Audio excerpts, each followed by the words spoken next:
Welcome to Flat Earth Debate, Uncut and After Show. I'm your host Nathan Oakley, and if you are new to this channel, or you've not done so already, then be sure to subscribe.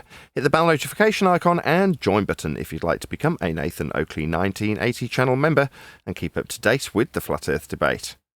If you would like to support the channel, there is a super chat that runs alongside each of these shows while they premiere, and there's also a Ko-fi, Patreon, crypto and thanks button in the info box below the video. Speaking of Patreons, I'm going to do a quick shout out to all of you who do support me on Patreon. So, a massive shout of thanks and appreciation to Smith Tools and Purchase, A Level Plain Poem, Amish, Colton James, BG, Survive the Spin, Effie Patriot, On the Level, Thomas van der Zander, Gary Hughes, Measured Flat, Chris Wouters, Sea Level Cultist, Mitch Kennedy, Rod, The Name's Burley, Twodwazzle, Jason Hornsby, Christoph Fournier, Flat Earth Travolta, J Melds 24, Unimento, M, Iron 26, Endless, Golden McKinnon, Retro Bill, Michael Kahn, John Case, Patrick Gunnels, Banter, Mel B. Styles, Harry Blade, Mobile Mac 777, Rob W, Del West Watson, Unbelievable Productions, Blue Ridge Ranger, Abraham Mohammed, Skeptic 936, Texas Mike, Chow Young Cat, David Wayne Foster, and Dank. So another massive thank you to all of you for supporting me on Patreon. Now I'll hand across to whoever's in Discord and Google so you can enjoy their dulcet tones while I set up for today's live show.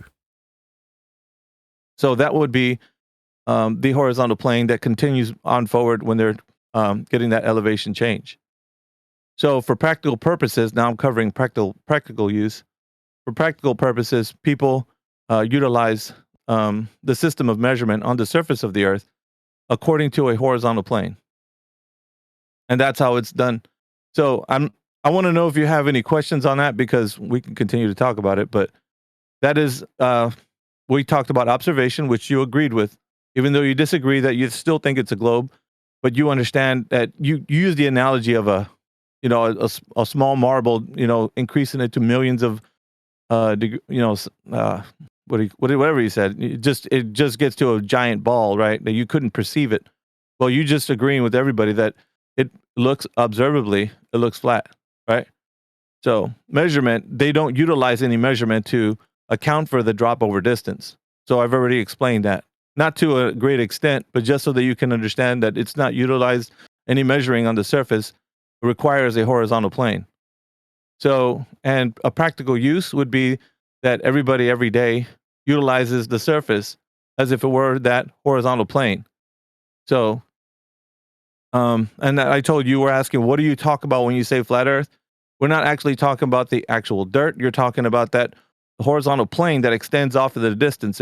It's utilized as a topographical horizontal plane. So, in reference to what we're saying with flat Earth. Okay, can I respond? Sure.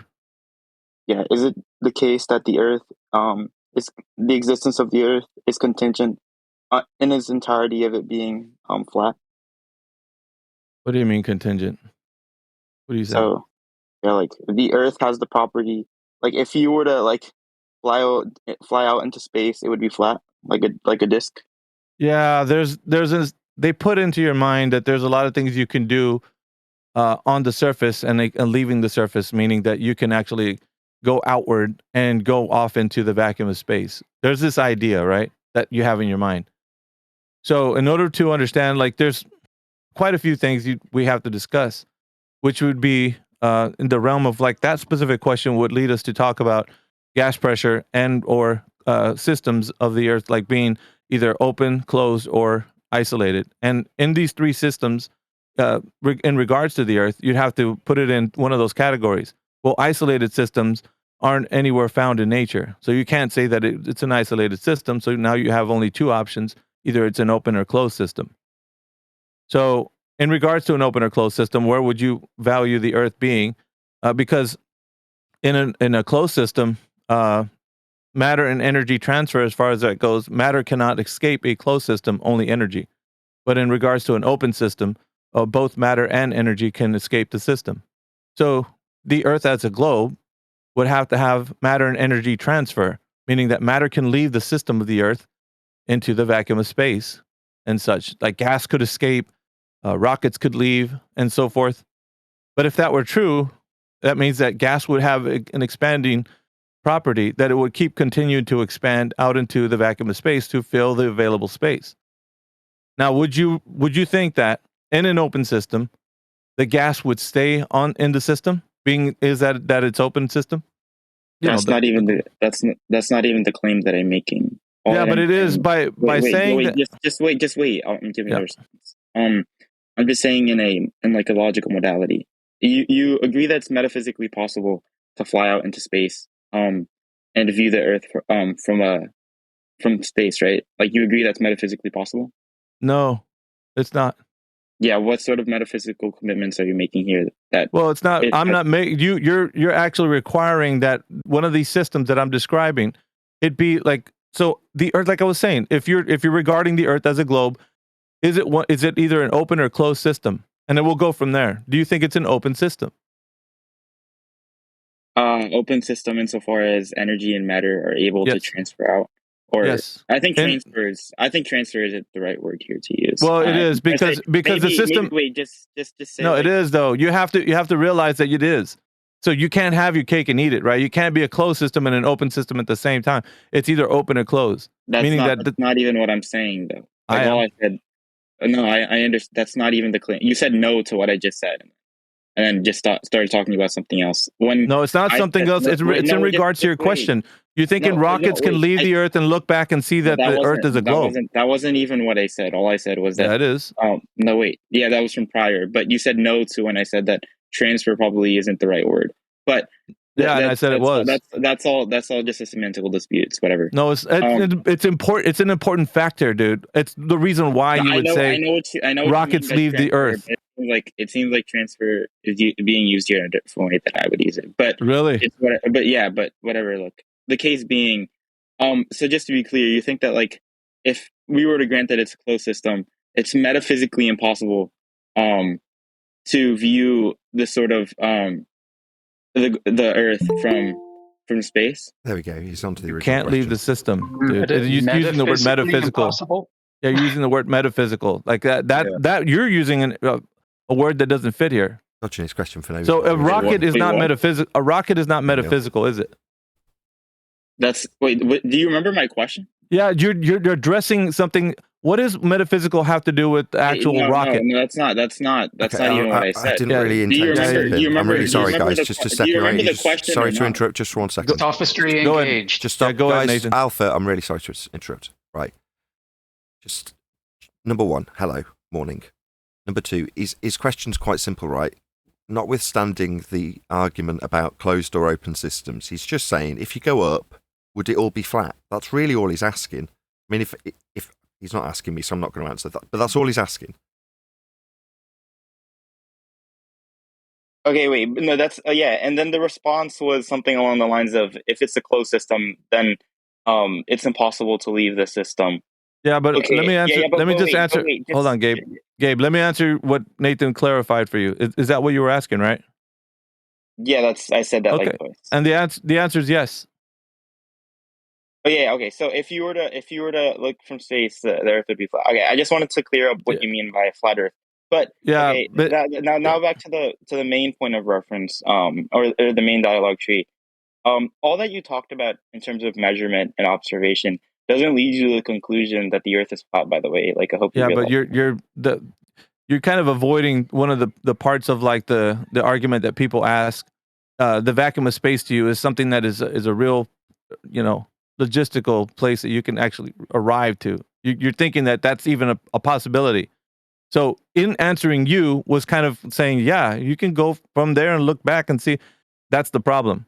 So what you're doing is I have to concede that, yeah, you can actually get there and look back and then look at the whole entire thing and say, yeah, it looks like a giant, flat Earth. Wait, do you agree? You see what I'm saying? Wait, do you agree there's an accessible world where the vacuum of space does exist? Where the vacuum of space exists? Yeah. No. You can't arrive to a location that doesn't. You're trying to make it sound like yeah, if I can get to this place and look back, then I can see the entire world, and then say, okay, I can see it from that place, and then say, yeah, I know what it is. Okay, wait. In reference to the previous question, because we just talked past each other, is it logically impossible for the vacuum of space to exist in a nearly accessible world or not? He already answered The you. vacuum He of said space? no. He's already answered this twice. No, he wait, he made it. Wait, he answered the question and then he just made another point, but the point contradicts the answer to the question, because if presumably he says, wait, you said it's logically impossible. Whoever was just talking, Alpha. He answered you. That was Nathan. You're asking him the same question. He answered you really clearly. No. The previous question was the metaphysical impossibility. I'm asking him whether or not in a logical modality, is it logically impossible for the vacuum of space to exist? That's a different question. Logical modality. My Well, God. think about it. If you're going to use logic, then form it in a logical syllogism: premise, conclusion. Wait, what? So put what it. are you Yeah. talking about? So you're talking about logic, yeah? No. Do you know what I mean by logical? Yeah, but you're okay. So are you using logic? No, you're Gabe, talking are you modality. using logic? Yes or no? You're talking past me. You're talking past me. He's saying, it's a logical modality. Okay, put it in a logical syllogism. Oh, I'm not talking about logic here. Logic as being something that's impossible, right? You're trying to put it in the realm of logic. No, you don't know. You don't know what I'm saying. Okay, when I say logical impossibility, in propositional logic, that just means to say that, or in modal logic, sorry, that's just to say that it's P and not P. So if I were to say that if we were to have like a chicken, and then I were to say that in another world the chicken exists but doesn't exist at the same time, that's a logical impossibility. So it's P and not P, where the chicken does exist and the chicken does not exist. Now, when I ask you whether or not it's logically impossible for the space of vacuum to exist, you said no, or you said that, yeah, it is impossible. Yeah. And then, so what is the P and not P there? What is the logical contradiction? You'd have to bypass a second law of thermodynamics, which means that the air that you breathe right now as gas pressure would have to have an available space to expand out to. So if you can't by any way say that, the gas expansion would be prevented by something or nothing, then you'd have to be the one to provide how it's possible that we can have gas pressure without a containment, according to like how they tell us the Earth as a globe is in an open system, which you went past a couple of points because you want to make your point. So we can't even address the fact that you don't want to even talk about the portion of the reason why, right? So you are just doing what you want and asking questions that are like going farther past like why you don't your reason for not understanding this whole thing right now. I'm sorry, Gabe. I'm really sorry. I've only just got here, so my bad. That might be the case, Alpha. But I don't know what he's going to respond to. You've put to him, you can't have gas pressure without a container. You've said second law of thermodynamics. I don't know how he's going to respond to that. So that might be the case. It's kind of awkward for me to say, well, can we hear him respond anyway? Even if he has, I'm really sorry if he has already. Go ahead, Gabe. No, that's not. By the way, that isn't a logical contradiction. Like, that's not a P and not P. Like, what? Like, I hope you realize that. No, he's saying that either the vacuum of space is real, or the second law of thermodynamics. No, that's not even what's being granted here. Look, you can say that there's an accessible world where the law of thermodynamics does not exist, and the vacuum of space does exist. I hope you realize that is an accessible world. Sorry, like, just to be clear. Sorry, Gabe, I'm really sorry to do this. I'm sorry, I just want to clarify. I'm not finished yet. I just want to clarify what I'm saying. Just the same way that you can say that, at least in our reality, gravity is contingent for reality. But we can't. It's not necessary. We just wait. But it's not necessary. It's not a necessary concept. So there's a nearly accessible world where gravity does not exist. No, that is granted in logical possibilities, right? No, there isn't. Conceptual only. Wait, what is the P and not P there? What is the P and not P there? Just dude, chill. You're not listening, Gabe. For crying out loud, dude. Chill. Calm down. Wait, what's the P and not P? Please, can you just stop talking, Gabe? Gabe, you've told me that it is, according to you, because you've told us, just a world of acceptable contradiction where the second law doesn't apply. That's what you've just stated. And then when I stepped... No, that's not what I said. It's recorded. Yeah, it was, not dude. what I said. Recorded. I know exactly what you said. It was recorded. I can hear you really clearly. Did I say... Wait, I said that there's a... I don't need you to keep talking. I'm talking. Stop interrupting me. I'm still talking. I'm responding to you. We don't need an endless summary of what you've said. It's recorded. I don't need you to jammer through me. I'm talking. Just calm down.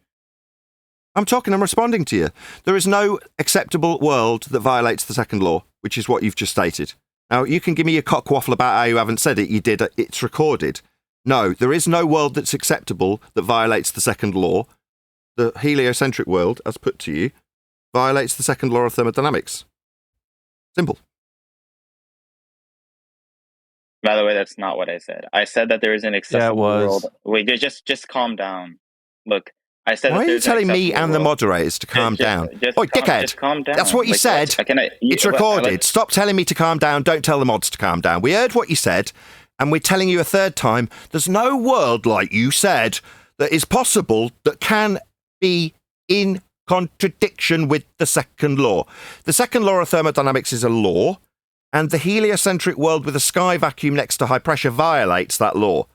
Now, you can't have true both of them. It's simple. One or only other is true. You can't have both true. It's a contradiction to say both dispersion of gas laws are true and gas isn't dispersing. You can't have both. Simple. But why can you pick and choose what rules? Shut up. We're not talking to you. Shut up. Anyway. Okay, yeah. So the contradiction. I'm only trying to bring you back for Alpha Veritas, right? Because I'm stepping in because you're saying it's not logically consistent. It is logic. Oh my god! I just want to pass back to Alpha Veritas because I'm stepping in because you're trying to squirm away from what he's put to you. That's it. I want to hand back to Alpha Veritas. He's put it to you. The second law of thermodynamics would be the dictation of this violation, your heliocentric world not having gas disperse into space. You'll say, "Oh, that's not illogical." Yeah, it is. So that's where we're at. I'll hand back to Alpha Veritas. Okay, so just to be clear, the logical contradiction is that gases cannot disperse, and what else at the same time? Gases disperse into volumes, except in your world where gases aren't dispersing into a volume called a vacuum, according to you. Gases fill space. What's that? There's a space. The gas. I haven't finished. Shut up! Shut up! Shut up! Shut your mouth! Entropy. Shut up! Shut up! He asked me to clarify. I'm clarifying. When I'm done, I'll say I'm finished. Is that clear? It's not rhetorical. Acknowledge that when I'm done, you understand I'll say I'm done. Is that clear, What's Gabe? the contradiction? Is he going to be unreasonable and start the debate up when I'm getting him to clarify that he won't yammer through me? When I am done, I will say I am done. Do you understand that until that time, you won't be talking? Yeah, get a job, buddy. What a wanker. He knows he's being bent over. He knows he's losing badly, so he's got to tell me to get a job. That's an ad hominem fallacy. Wants to talk about logic and then use a fallacy. No, mate, you keep yammering through me while I clarify the impeccable logic of the second law of thermodynamics. A law of nature. That nature states what occurs always by descriptive terms. It's only describing that which occurs always. What in this instance occurs always? Gas fills space. Always. What's that you say?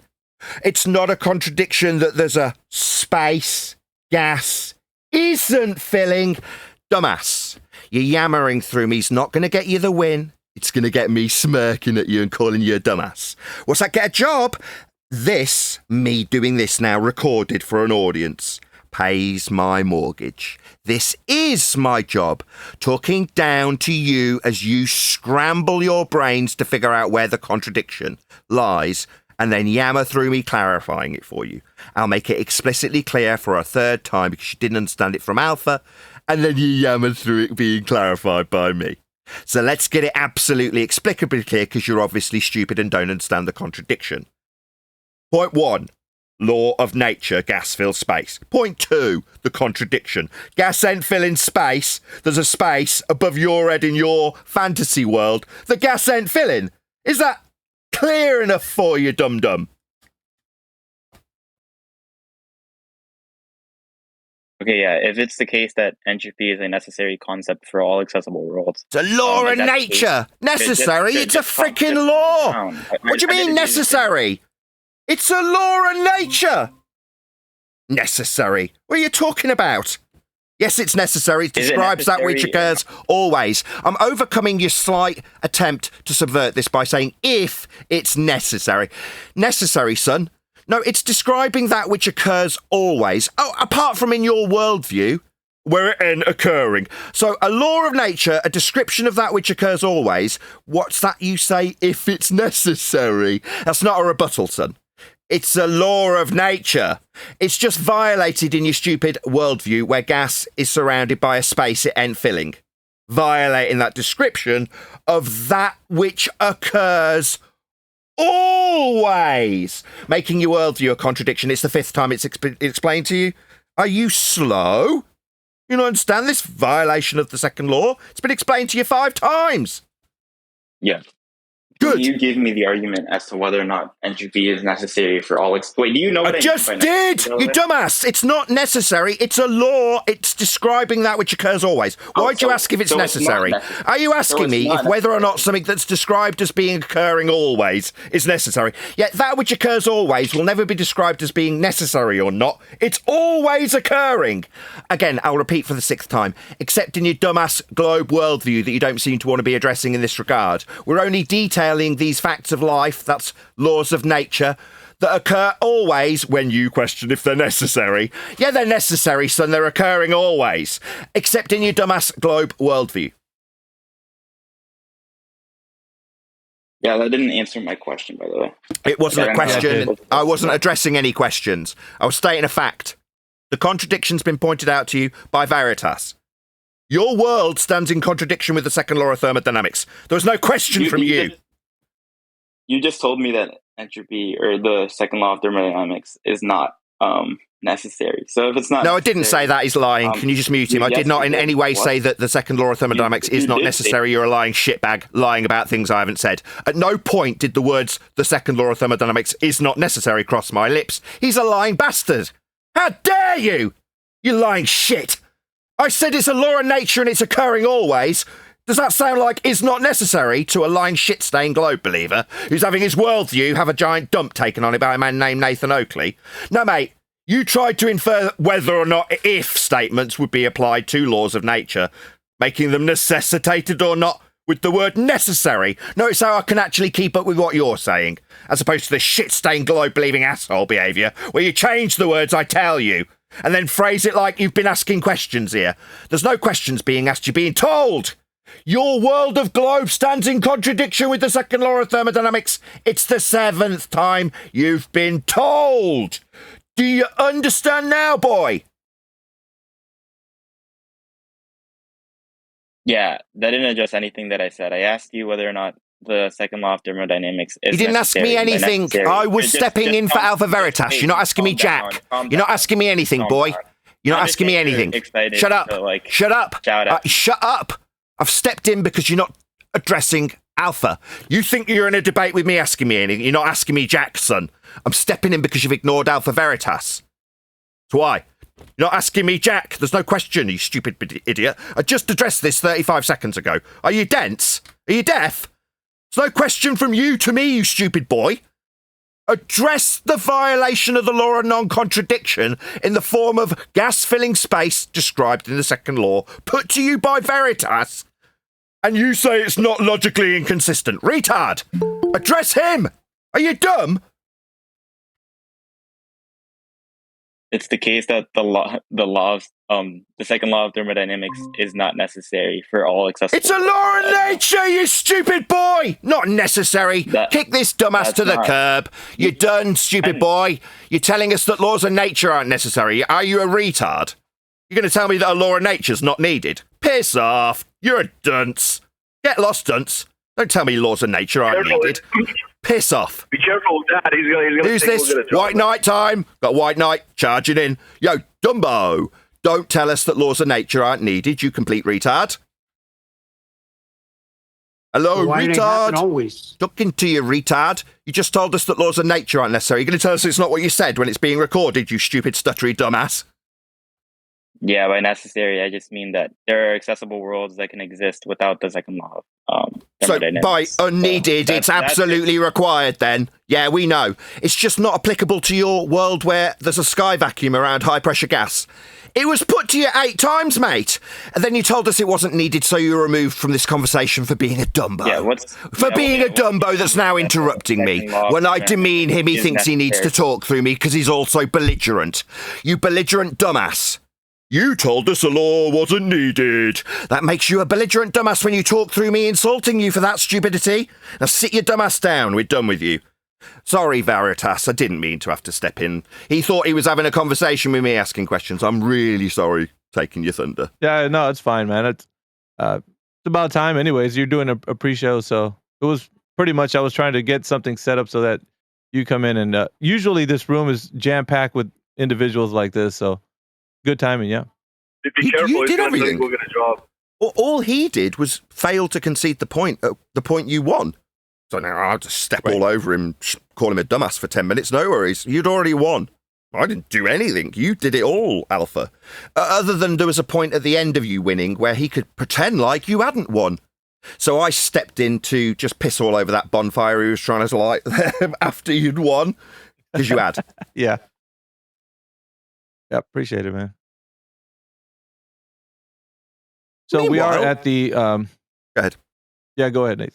I was just going to say, meanwhile, the conclusion should come and get reiterated for those listening. Space isn't real. It's a complete violation of laws of nature that describe that which occurs always. Without exception, gas fills space. The area above your head's not space. Called a vacuum, where the ISS is having men being rescued from it. Total nonsense, complete lies. It's not Narnia. You haven't got an area where there's Star Wars occurring and men in spacesuits. Why are they in suits? So that the gas doesn't fill the space from their spacesuit as they look back on an Earth without a suit around it. But the gas doesn't disperse. It's all cool. No, it's a complete fantasy world that violates the law of nature. And when we put that to people, they squirm over and over again and talk through me. That's belligerence and rudeness in the face of them just being wrong, not understanding how laws of nature work, telling us how laws don't apply to the world, and how there's a logical framework where they don't need to work. Yet we deal with retards who have a fantasy and will punch stupid idiotic nonsense through the top of us as we correct how stupid they are with laws of nature. And in the face of that, they'll tell us, oh, well, it doesn't really need to be there, this law of nature. Much better that we just fantasise about a ball Earth in a sky vacuum and forget about laws of nature and what occurs always and how we describe that. Because my ball in a sky vacuum doesn't really need that second law. I mean, why would we need that? Yeah, wanker, piss off. You're a dickhead with a religion about a ball in a sky vacuum and it's not real. Meanwhile, we measure Earth flat. Everything about it. Altitude, in terms of how high you go up to look at a flat Earth, which is your original question, will be measured off a flat plane. Sea level, that's how you get altitudes. How high you are off the ground. Yeah, you'll need a flat plane for that. Because you're perpendicular to it. When you go up vertically, everything about the world's measured flat, including heights to look back at the flat ground that we're definitely measuring if we know how high we are. So, yeah, Earth's definitely flat. We'll definitely be looking down on it from a position that we've measured from a flat plane perpendicular to it in an area that's contained so we can be breathing.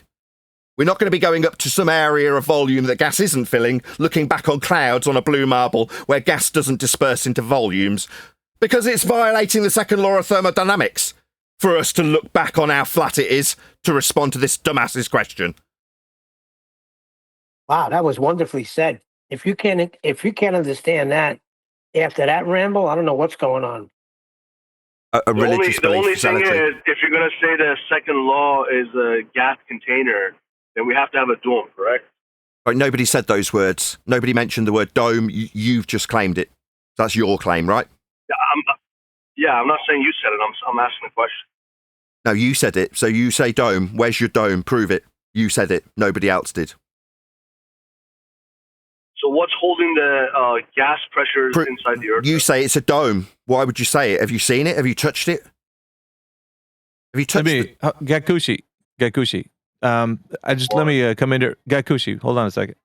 So he came in here the other night, this guy, Gakushi, and was saying that he's heard on the internet a lot of flat earthers speaking about what flat earth is. And I've had a conversation with him about it because he's trying to bring kind of like a stereotype fallacy of what flat earth. Hold on, Gakushi, don't interrupt this. So basically, he's saying that because of what he's heard, and he's coming in here kind of saying it now. So I identified that the reason why he's saying that is because he's using that stereotype fallacy to address the reason why this is or is not the case. So just a kind of a point of clarification for Nathan is the reason why he's asking these questions, because that's what he's beautifully forward. put. Thank you so much. Yeah, I've got method in my madness, and obviously that method's defied if I start describing his stereotype fallacy. I lean into it though, don't I, Alpha? So it's no longer a stereotype fallacy because no one said it. So it's just him that's saying it, right? So his dome is what it's become. It was an attempt at a stereo fallacy. Now it's his dumbass dome that he's going to be asked about whether or not he's touched. Have you touched this dome, Gak? Have you touched it? Okay, you're misunderstanding the question. I understood what you said. You said dome, right? Nobody else said it other than you. Did you touch that dome you talked about, Gak? Dumbo, did you touch it? You talked about it a minute ago. You mentioned it. I didn't fail to understand the words that crossed your lips. You said dome. Listen, have you touched it? You dome you're claiming. You said the second law prevents the gas leaving the earth, right? No, those words didn't cross my lips. I said gas fills space as described by the second law of thermodynamics. It seems that you want to insert words I haven't said after you've suggested a dome you haven't touched. Have you proved your dome, dum-dum? Where's the dome you talked about? Did you touch it? I'm not claiming there's a dome. Yeah, you are. I heard you. Dum-dum, No, did anybody else say dome? Hey, shut up, dum-dum. Shut up, now you're a liar. Shut up. Did anybody else here, other than Gak, say the word dome, or was it only him that had that word cross his lips? Was it just him? I'm pretty sure it was just you, Gak. But no one's claiming you claim there's a dome. I don't know why you keep saying You are claiming a dome, though, aren't you? Have you question. touched the dome you're claiming? The dome you want to claim, Gak? Have you touched it, you I'm not dum-dum? claiming you said there's a dome. Why do you keep saying You that? said it. I didn't suggest that you were suggesting I'd said it. I heard you say it. I'm asking if you've touched it. The one you said that you were talking I did say about. it, yes. No, I haven't touched it. You said you had touched it, and then you said you hadn't. Which one is it? I never said I touched it. What are you talking about? So why are you claiming it, you dum-dum? If you haven't touched the dome, why would you be claiming it? I never claimed there's a dome. Yeah, you did. I heard you. You're the only one that mentioned the word, you stupid dumbass. It's the fourth time I've told you. Do you need me to play back your own stupid dumbass words about a dome? Go play it again. Yeah, go play it again. Yeah, we all heard you, dum-dum. You claimed a dome that you haven't touched. Well, then stop claiming it, you stupid idiot. Was this what you wanted to be saying to me, by the way, Gak? By any chance? No, I was asking a question. That was very high-pitched. There's a dome, and then you assume that Very I'm saying you high-pitched. said there is a dome. I never said that. I didn't say that, Dome. You did. You claimed it. You're a domer. You seem to be the one talking about domes, not me. I'm asking you if you've touched your dome you mentioned. And then you went all high-pitched. No, you say, I'm not claiming. Really? You're the only one talking about it, dum-dum. Don't, if you haven't touched it. Let's not be making stupid claims about domes there, Gak. You look very stupid when you do that, like you did. It is recorded you're the only one who did it. You're the only one who said dome, aren't you now, son? But obviously you would prefer that you were talking about a dome that someone else that isn't you said, but that didn't happen. So instead, you're the one getting called dumb while you claim a dome. Okay there, Gak? I don't know. Maybe one of your fellow buddies could help you with this question because Your question of a dome you haven't touched. Just go and touch your dome that you're claiming there, Gak, and then you'll have your answers. Don't put it on other people to go and touch your dome that you're stupid enough to claim here. You go touch it, dum-dum. Can't frickin' believe what's happening, can you, Gak? You wanted to force this stereotype fallacy on me, and yet you're the one being called a dumb about the dome. Don't talk through me, son. Don't talk through me, Gak, you unreasonable prick. Wanker, you don't get to talk through me while I tell you off for being stupid and claiming domes here. Yeah, you wanted to do it to me, and yet you can't frickin' believe what's happening. I'm calling you a dumbass for your dome, and you can't quite believe it. No! High-pitched reply, Gak. Yeah, you can't quite frickin' believe your ears. You want to be calling me stupid for my dome that I ain't claiming. Then you're foisting upon me by stereotype. It was assessed and summarised beautifully by Alpha. But now that's been reversed and you are the one having it foisted upon you and being called dumb, and you don't quite like it, do you? No. They think we woke up just yesterday. I mean, You're stuttering. Yeah, we know, Gak. We know you're stuttering and stammering. You can't quite frickin' believe your ears and what's happening. We know you can stutter your way through a sentence after I put you in your place with your dome you wanted to stereotype us with. It didn't work. You got told off for your stupid dome, didn't you, Dumbo? Yeah, just keep your mouth shut. It's not going to fail to launch on this platform, mate. Okay? It's exploded on the platform. That's you, metaphorically. Again, you didn't comprehend the question. It's fine. Oh, he's telling me I don't understand. What a wonderful, glorious ad hominem response. I don't understand your dome, you said, stuttery. Yeah, I do. Don't claim a dome if you haven't touched it, dum-dum, because you'll get called a dum-dum. I could ask it again if you want, but... What about your dome you ain't touched? No, we already assessed your dome you ain't touched. You ain't touched it, and we called you dumb for claiming it. Go touch your dome, dum-dum. Why haven't you gone and touched your dome you keep wanting to talk about? I thought you were a little Stuttery! bit more... Why haven't you gone and touched your dome, Stuttery? I haven't. Why haven't you gone and touched your dome, Stuttery? I never claimed I touched the dome. You're the only one who's claiming a dome, so why don't you go touch it, dum-dum? Go on, bugger off and go and find your dome so you can touch it and report back. Have you gone and touched it yet, dum-dum? You still here? Why aren't you out looking for your dome that you keep wanting to talk about? Have you gone and touched it yet? You call this reasonable conversation? No, I call it a stereotyping fallacy that's been foisted back upon you. It's only reasonable if you're calling me dumb about a dome I haven't claimed and you're using in stereotype. Is it only reasonable when you call me dumb, when you charge me with proving a dome that you've bought up? Is it only reasonable when you're the intolerable wanker making demands by stereotype? It's reasonable then, yeah, asshole. No, what's happened is your unreasonable stereotype that you wanted to use here has been uno reversoed. And the exact standard that you wanted to be using is being used on you, and you cannot quite believe it. So suddenly that standard you wanted to use on me, being used on you, is unreasonable. Squirm for me, it makes me very happy. Tell me how unreasonable it is. Domer. You sound like you have issues, bud. Oh, really? Do I sound like I've got issues when I call you a domer and call you stupid? You bought up a dome, you haven't touched it, that makes you dumb. That's pretty clear and concise. That's not my issue. That's your dumbass issue. You talking through me in defeat is you showing what a bitch you are. Because you're yammering through me, telling you off and summarising your defeat there. What actually happened was you were hoping this would be your win and you'd get to call me stupid for a dome I haven't claimed. Right, domer, go and find your dumbass dome you bought up, dum-dum. Off you go, Dumbo! Yeah? Okay, are you done? Can I respond now? Am I done with my Uno Reverso card? No, dumbass, I'm not done. Have you found your dome yet, Dumbo? No, I'm not done. Did you find that dome you wanted to bring up, Dumbo, or not? You seem to have gone very silent. Where's that dome you brought up? Did you find it? Just a protracted silence there. Am I done? What, teabagging you? No, I'm not done. I'll do it all day. With the Uno Reverso card, the one that you thought you'd be playing. Did you want to take the piss out of me for a dome there? It didn't work, did it? Lesson learned, maybe? Or maybe you're going to ask me if I'm done. No, I'll carry on humiliating you. No, I'm not done. Definitely not. Did you find your dome? I'll go even slower. Really labour how much I think you're dense. Did you find your dome yet, Dumbo? Am I done? No, I can drag this humiliation out for hours. My name's Nathan Oakley, and when you start talking about your stupid dome that you haven't touched, I'll drag out this humiliation till the ends of time. Ask me if I'm done again, sunshine. Done asking you for your dome you bought up? Nah, definitely not.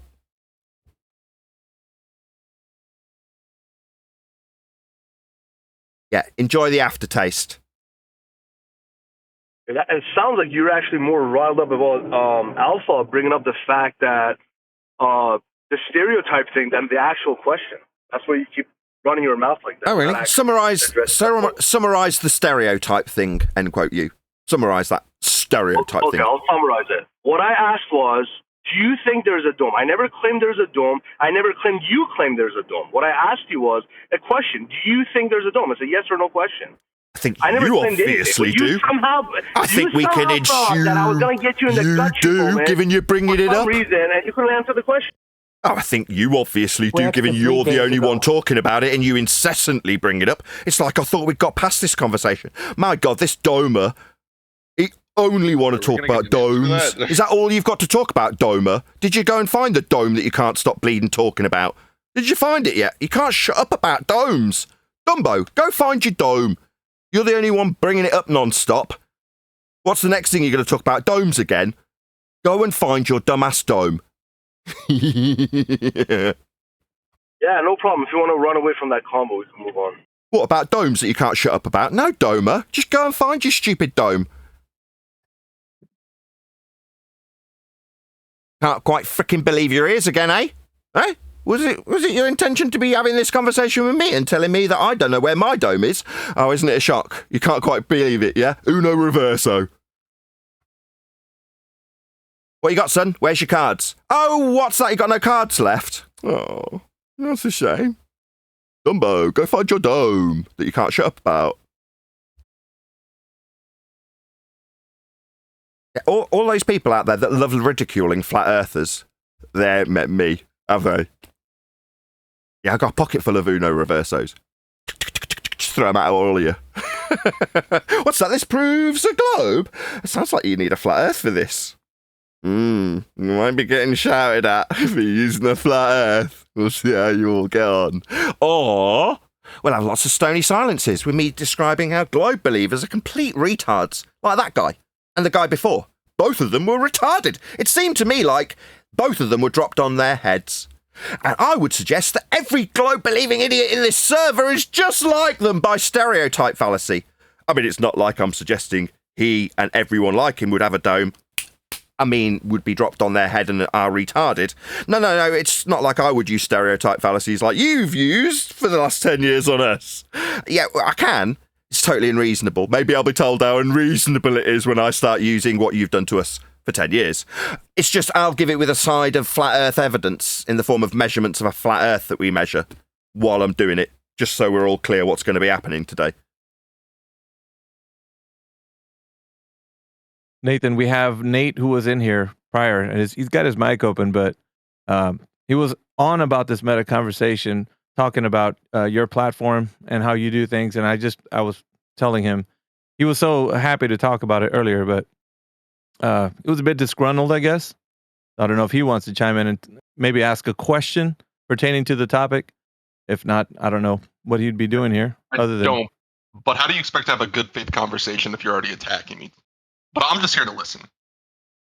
He's kind of. Oh, really? Now you're just here to listen? When you were chatty Cathy. Oh God! I can't believe he's made me do this immediately. Slick. I was right, just Alpha. asking You poisoned what the you guys well. thought of Nathan Oakley. He's And moaning. you said, please don't ask that. If you want, I can continue on that. But you got really upset about that. So I won't. What? He got He was upset about what? upset because you were bringing him up and he wasn't here yet. And now that he's here, you can have your conversation that you were having.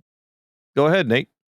I mean, my question is, with how aggressive you are with people, how do you expect to convince people unless this is just for Your entertainment? microphone is Let me answer too him. horrible to start Hold on. complaining like That's a this, question. but- Let me answer him.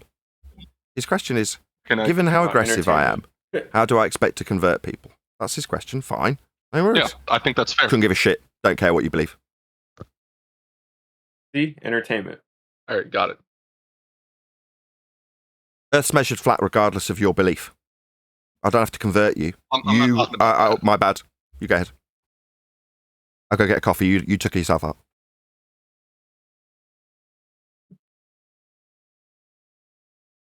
Where's your dome, Nathan?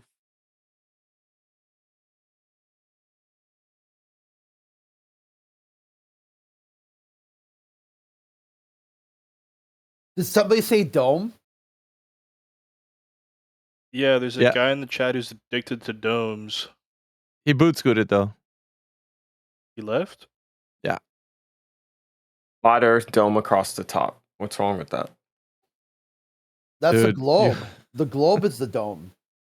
That's engineering. It doesn't go all the way around, therefore it's a dome. Like a stadium. Inside, flat, dome over Yeah. top. Yeah, Arc. like the globe. Never mind. It's like imagine thinking domes don't work if it's curved. So unless it's flat, the dome will work. If it's curved, the dome doesn't work. Are you claiming It's a like, dome? holy shit.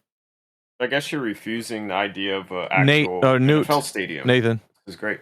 I was just asking if it sounded like someone was claiming a dome. I only just went. My wife said, "Do you want me to make this coffee?" And I'm like, "Oh hell yeah, please."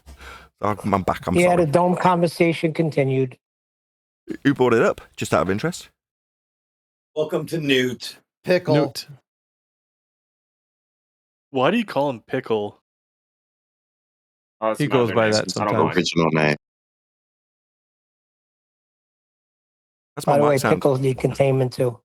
That's my mic sound, Neil. I'm trying out my daughter's new mic. Oh, look, guys, look. Crit's worst nightmare made his channel, and he named it Nathan Oakley is a scammer. He's spam pinging right now. Whoa, that's desperate. I'm Michael, right, Neil? Crit, your favorite fan is online.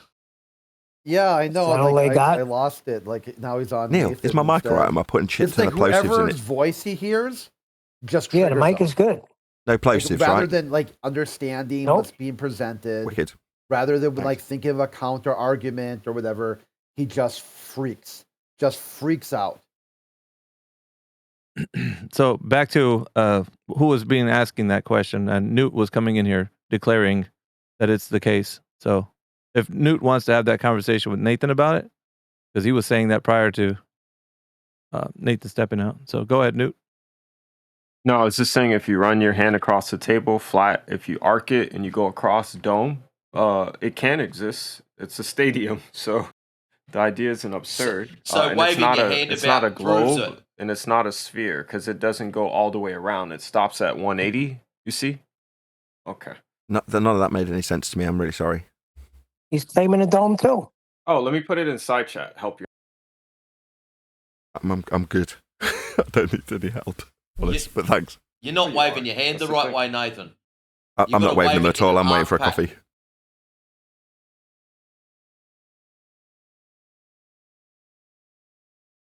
The question made no sense. I can't do anything with it. So there's a diagram to go with it. Isn't going to help me. But what's so hard about just saying without containment, we have no pressure? End of story. It's only asserted as a result of other people asserting they know what the sky is. I don't know what the sky is. But if you want to tell me it's a vacuum, okay, well, you can't have gas pressure without containment. If you're suggesting that the sky is completely uncontained vacuum at 10 to the minus 17 torr, I'm going to go with no. Gas would fill that space. What's that? Space? You call it space? Yeah, they're just laughing at you. Fine. I'm not claiming I know what the sky is. No, what they try to do is they try to say, since you can't show us a container, they're going to tell you it's gravity keeping the gas pressure here on Earth. I don't care what they claim. Gas fills space. What's that? Gravity. Okay, you're going to suggest that Einsteinian, pseudo-Riemannian, fourth-dimensional space-time bending in a mathematical conception a man invented 110 years ago stops gas filling space in line with entropic dispersion laws. Okay, you can believe that. Good for you. On you go. You want to believe that? Fine. No worries. Good for you. You can have your belief. Meanwhile, I'm not going to put a law of nature into an if statement. If we need the second law, no, that just describes how gas behaves always. It always fills space without exception. It's a law of nature. What's that? We're back to, no, gravity.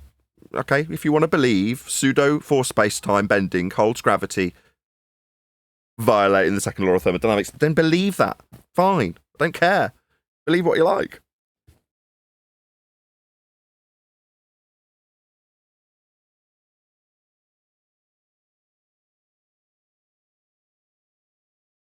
That a short pause?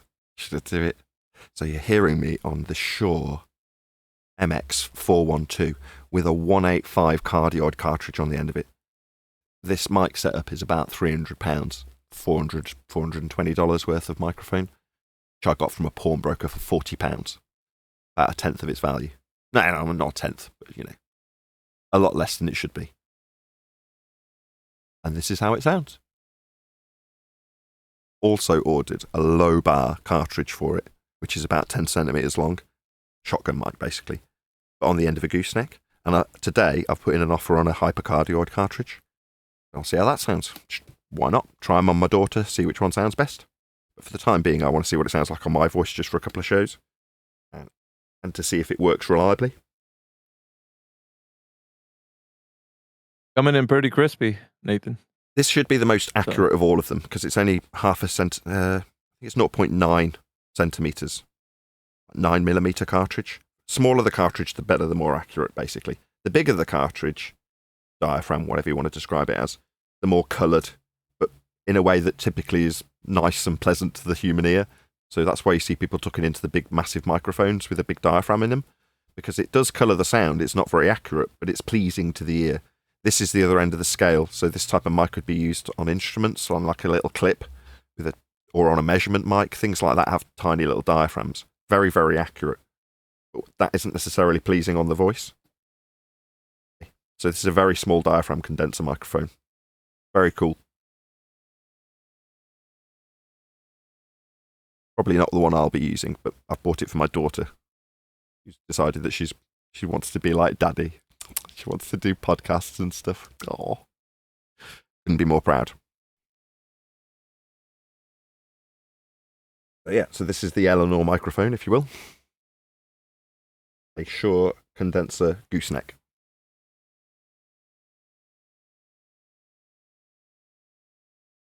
Should really talk about what we're doing as we're about to go live rather than what microphone I'm talking to you on, but I like new microphones. It's kind of like new mic day to me. Anyway, in about 3 minutes we'll go live. Please do not swear. Generally speaking, there are, in all sincerity, kids listening to the show in the background or whatever. Right, mine not so much. They're on the other side of a soundproof door. But other people who do have their kids. Go ahead. Where are you streaming the show? One more time, sorry. Oh, where are you streaming the show, sir? Channel goes out on Nathan Oakley 1980, all one word. So in literally 60 seconds, That's where you can pick up the live stream. But just don't play the audio from the live stream on YouTube, or you will cause audio chaos. Okay. Anyway, I'll do an intro. You. You'll hear me give sort of stipulations and ask you not to swear again when I do my intro in 30 seconds.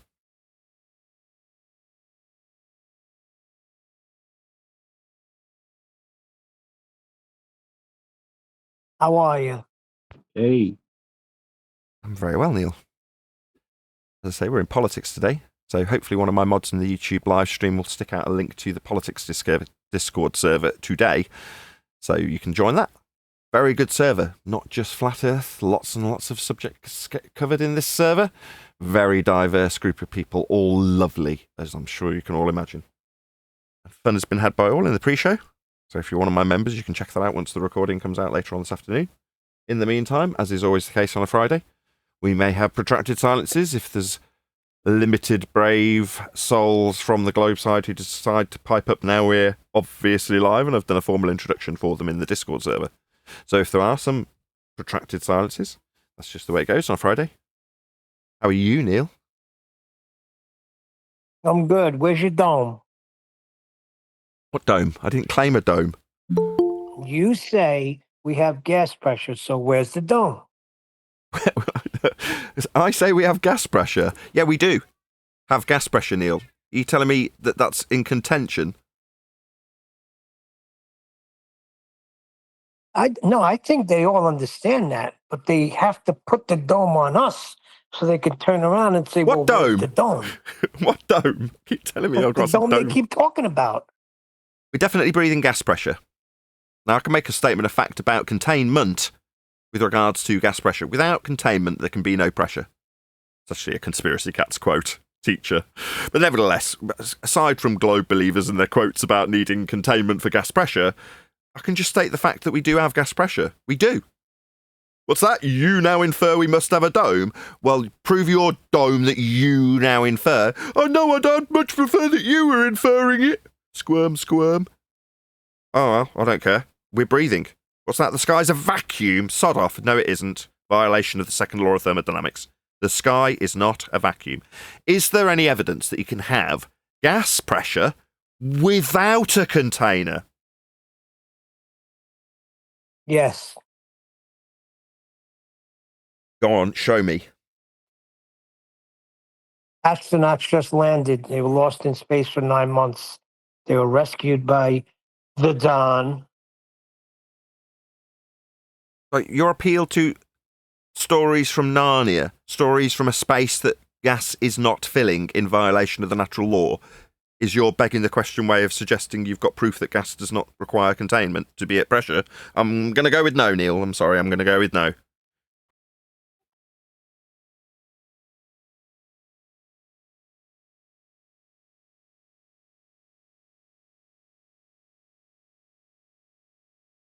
What about any evidence of the distance to the sun?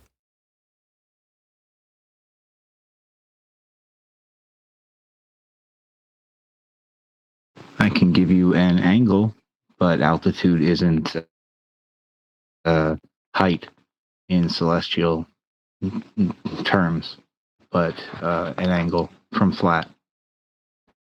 Yeah, what you're saying is you can give me an altitude angle, but an altitude angle doesn't give you the altitude of a star. It's the angle of the star, useful for deriving ground positions and such like. But it's not the height. Yeah? Well, the heliocentrists have got a 93 million mile height that they've derived from flat plane measurements of angles also. But my bait obviously isn't being taken. So brave souls want to lean into their heliocentric distances to planets and such like. Well, shocking.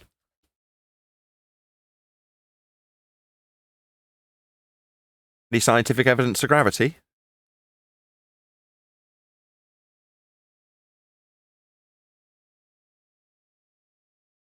They don't even have a phenomenon. I can't even tell you what gravity is. And they're not? No idea. Next question. I was going to say that. No idea. That's a Tyson quote. No idea. Next question is what he said to Joe Rogan, correct? Or was it? No, it wasn't Joe Rogan. It was some chick on some space talk thing, was it not? Yeah, it was one of those things. Some lady he told that to. What's gravity? No idea. Next question. Oh, you gotta love Neil deGrasse Tyson. I mean, that's the astrophysicist, the supposed science communicator. That's literally his mission, is to run around the world and teach people about this crap, right? And his response to what's gravity is no idea. Next question. But we'll have Mr. Random Joe guy, Glober, come and tell us all about it. That's adorable to me. Well, we've been asking for scientific evidence of it for quite some time. Well, you just got to give it time. The astronauts that came back said they have a lot of things they're going to discuss about gravity and its effects on mankind. It's going to cure cancer, Alzheimer's, all these wonderful things. Oh, yeah. Wow. Future faking with gravity now, are they? Unbelievable. They're creating false medical hope with gravity. I can't quite believe my ears. You ain't kidding. My God. We are in dark times, aren't we? Wow. I have no idea what's going on in current affairs, in case you're wondering why this is astonishing to me. I haven't got a TV, I don't listen to the radio. So I didn't know any of that. Wow. I suppose if you're in for a penny, if you're going to claim you've done a rescue mission from Narnia, you might as well claim you've done some science. Why not? In for a penny, in for a pound, right? 150 experiments. They didn't It do goes any. with the narrative. Trust the science, right? I mean, the best globe argument is trust me, bro. So you might as well incorporate that with trust the science, and Bob's your uncle. Science is back, baby. Any evidence? Any evidence of the R value, Earth radius?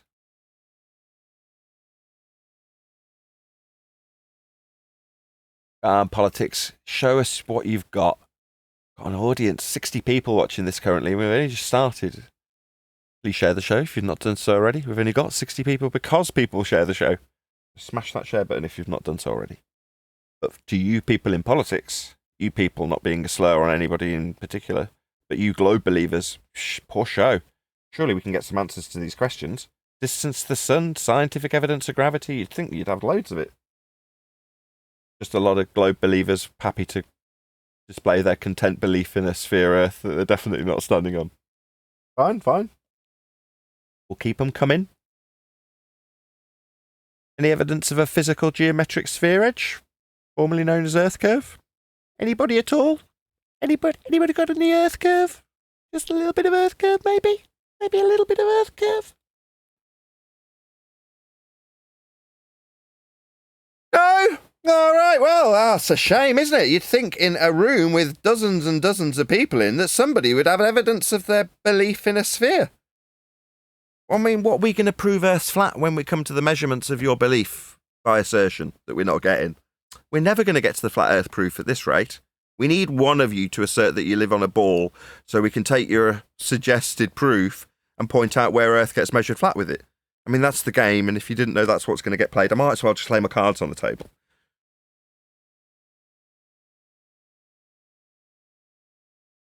Any evidence of axial rotation of the Earth-based variety? A little bit of Earth rotation proofsies, go on, just a little one. No axial rotation evidence? Let's make it easier on them. Any single viable hypothesis from any of the fields of astronomy, cosmology, or astrophysics. Any of them. Oh, yeah, that's an easy one.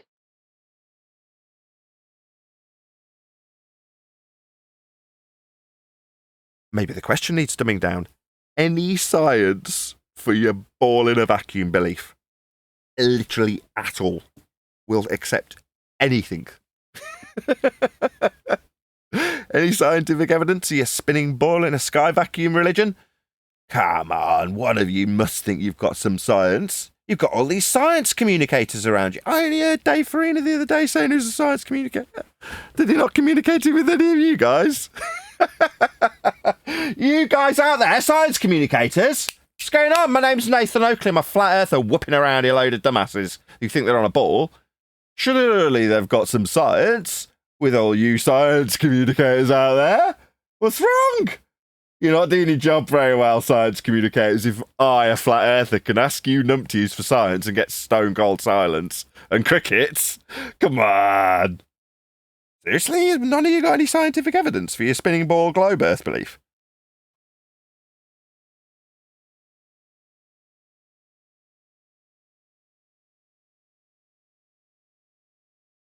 Very wise. What about La La Land? Let's go there. Any evidence of a self-perpetuating molten iron core at the centre of a presupposed spherical Earth?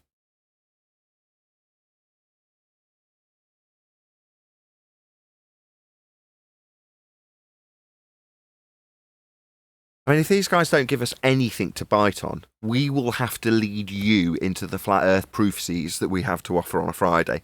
I don't mind proactively starting with them, but we have to form it in housekeeping like it's a question to you, to get you involved, you know, make you feel welcome, feel encouraged. I'm a guest here, by the way. No? What about any evidence that you can acquire an elevation angle measurement from a curved baseline?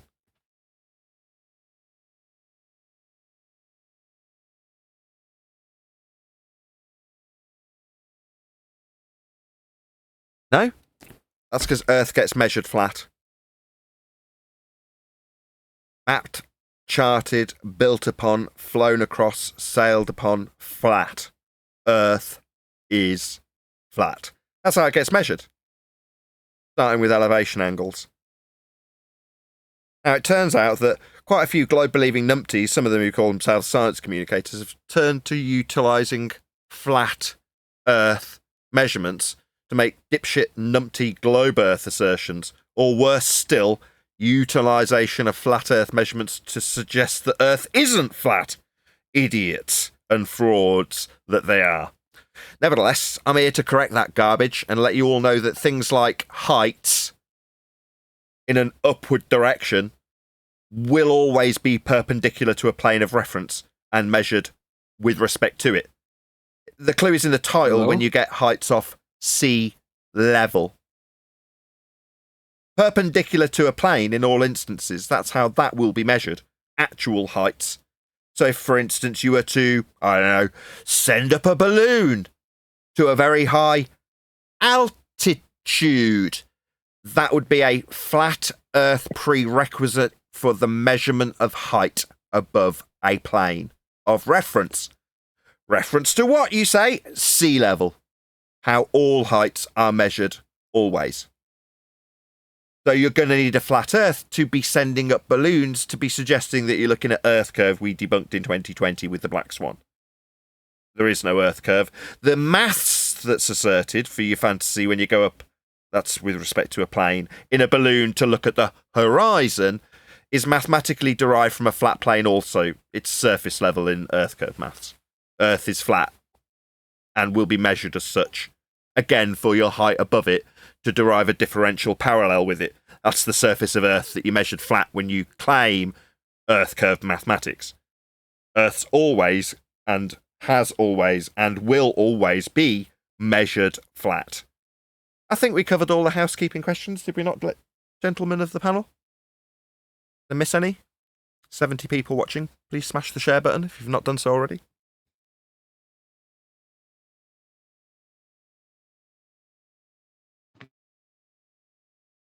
All right. Segue number 2. Or did I miss that? Nothing, we just did housekeeping. We only just started, we're a quarter of an hour into the live show. You awake now, Adam?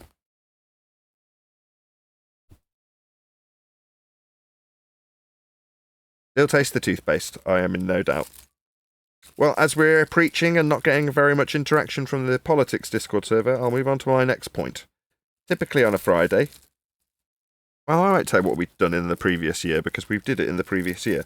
This year, we're readdressing people's lack of science acumen, their inability to appreciate how science is used to prove things. That's all it does. So when science, in name only, is claimed to be applied, knowing what the methodology of science is useful to you, I'm talking directly to the people in the panel on Discord, if you're going to identify what is not science, that is to say, cause and effect reasoning that has been through the scientific methodology of establishing the cause of an effect by way of systematic experimentation based on a hypothesis, or scientific prediction, as hypothesis is Yo, otherwise known. brother, can you show us the science of flat earthers? That's a category error. Flat Earth is a description of a plane of measurement that you would utilise when Can measuring you show Earth, me some as opposed to cause and effect documentation or reasoning whatever? based on acquisition of a phenomena and then methodology where you establish the cause of said phenomena through methodology that involves hypothesis construction. Okay, You're in a category capable of error. connecting some I'm answering random your words to a question, and sentence. you have done nothing but ramble through my answer since I've started to answer your category Can you error show that you some interrupted me with. documentation? So I've been interrupted non-stop since you've started this discussion, back and forth. You're in a category error. You have science for a plane. That's idiotic. Now I'm just getting silence. Presumably he's had to be muted because he wasn't prepared to have a back and forth discussion. He was only prepared to assert a category error and then not stop talking through the response. Do you wanna answer to my question or not? Do I want to tell you it's a category error again? I already have responded. So do you have any science to prove it or no? You dumbass. It's a category error. It's the third time I've told you. Are you retarded? Were you dropped on your head? Do you understand the words that cross my lips in Why response are to you your category screaming error? now? Why are you Science getting establishes mad? the I'm cause just of an effect. There is no cause or effect when you describe a plane of reference. That's not a phenomena. A phenomena is something occurring, something happening. Science starts with you observing something happening. Is a flat plane something happening? No. I'm dealing with a retard in a category error. Asking me about the science of a plane? Wow, that's stupid. It's only the third time I've said it to him. Maybe if he could shut his frickin' mouth when I answered the first time, he'd understand his stupid dumbass category error, as it was answered in the first instance, without even me pausing. I urge you, you stupid retard. Science of flat earth, you say, dipshit? It's a Category error, you stupid dick! Do you want to carry on yammering through me, educating everyone here about what science is, so they don't have a flat earther named Nathan Oakley shouting at them for their category error? Do you want to respond to me, you insubordinate little shit?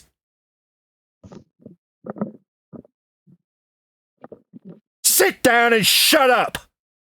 Teaching people what science is here, while you ask me for the science of flat earth, you retard, presumably globe-believing. There is no science for a plane. Science deals with cause and effect. Step 1. Observe natural phenomena. That is something happening. So you can go on to say, I wonder what caused that to happen, and presume a cause for the effect. Because you're going to be varying said presumed cause. Because once you've assumed something that can cause it, you've got a hypothesis. That's if A, my presumed cause, then B, the phenomena I observed at step 1. That's a if and then cause and effect relationship. Does this retard want to insert a plane into that logic? Oh, you can't. A plane isn't something happening. Maybe this retard globe-believing spastic felt his justified interruption needs to be clarified for a 6th time. Cause and effect is not a plane. Nor is it a globe or a shape. Okay, dum-dum.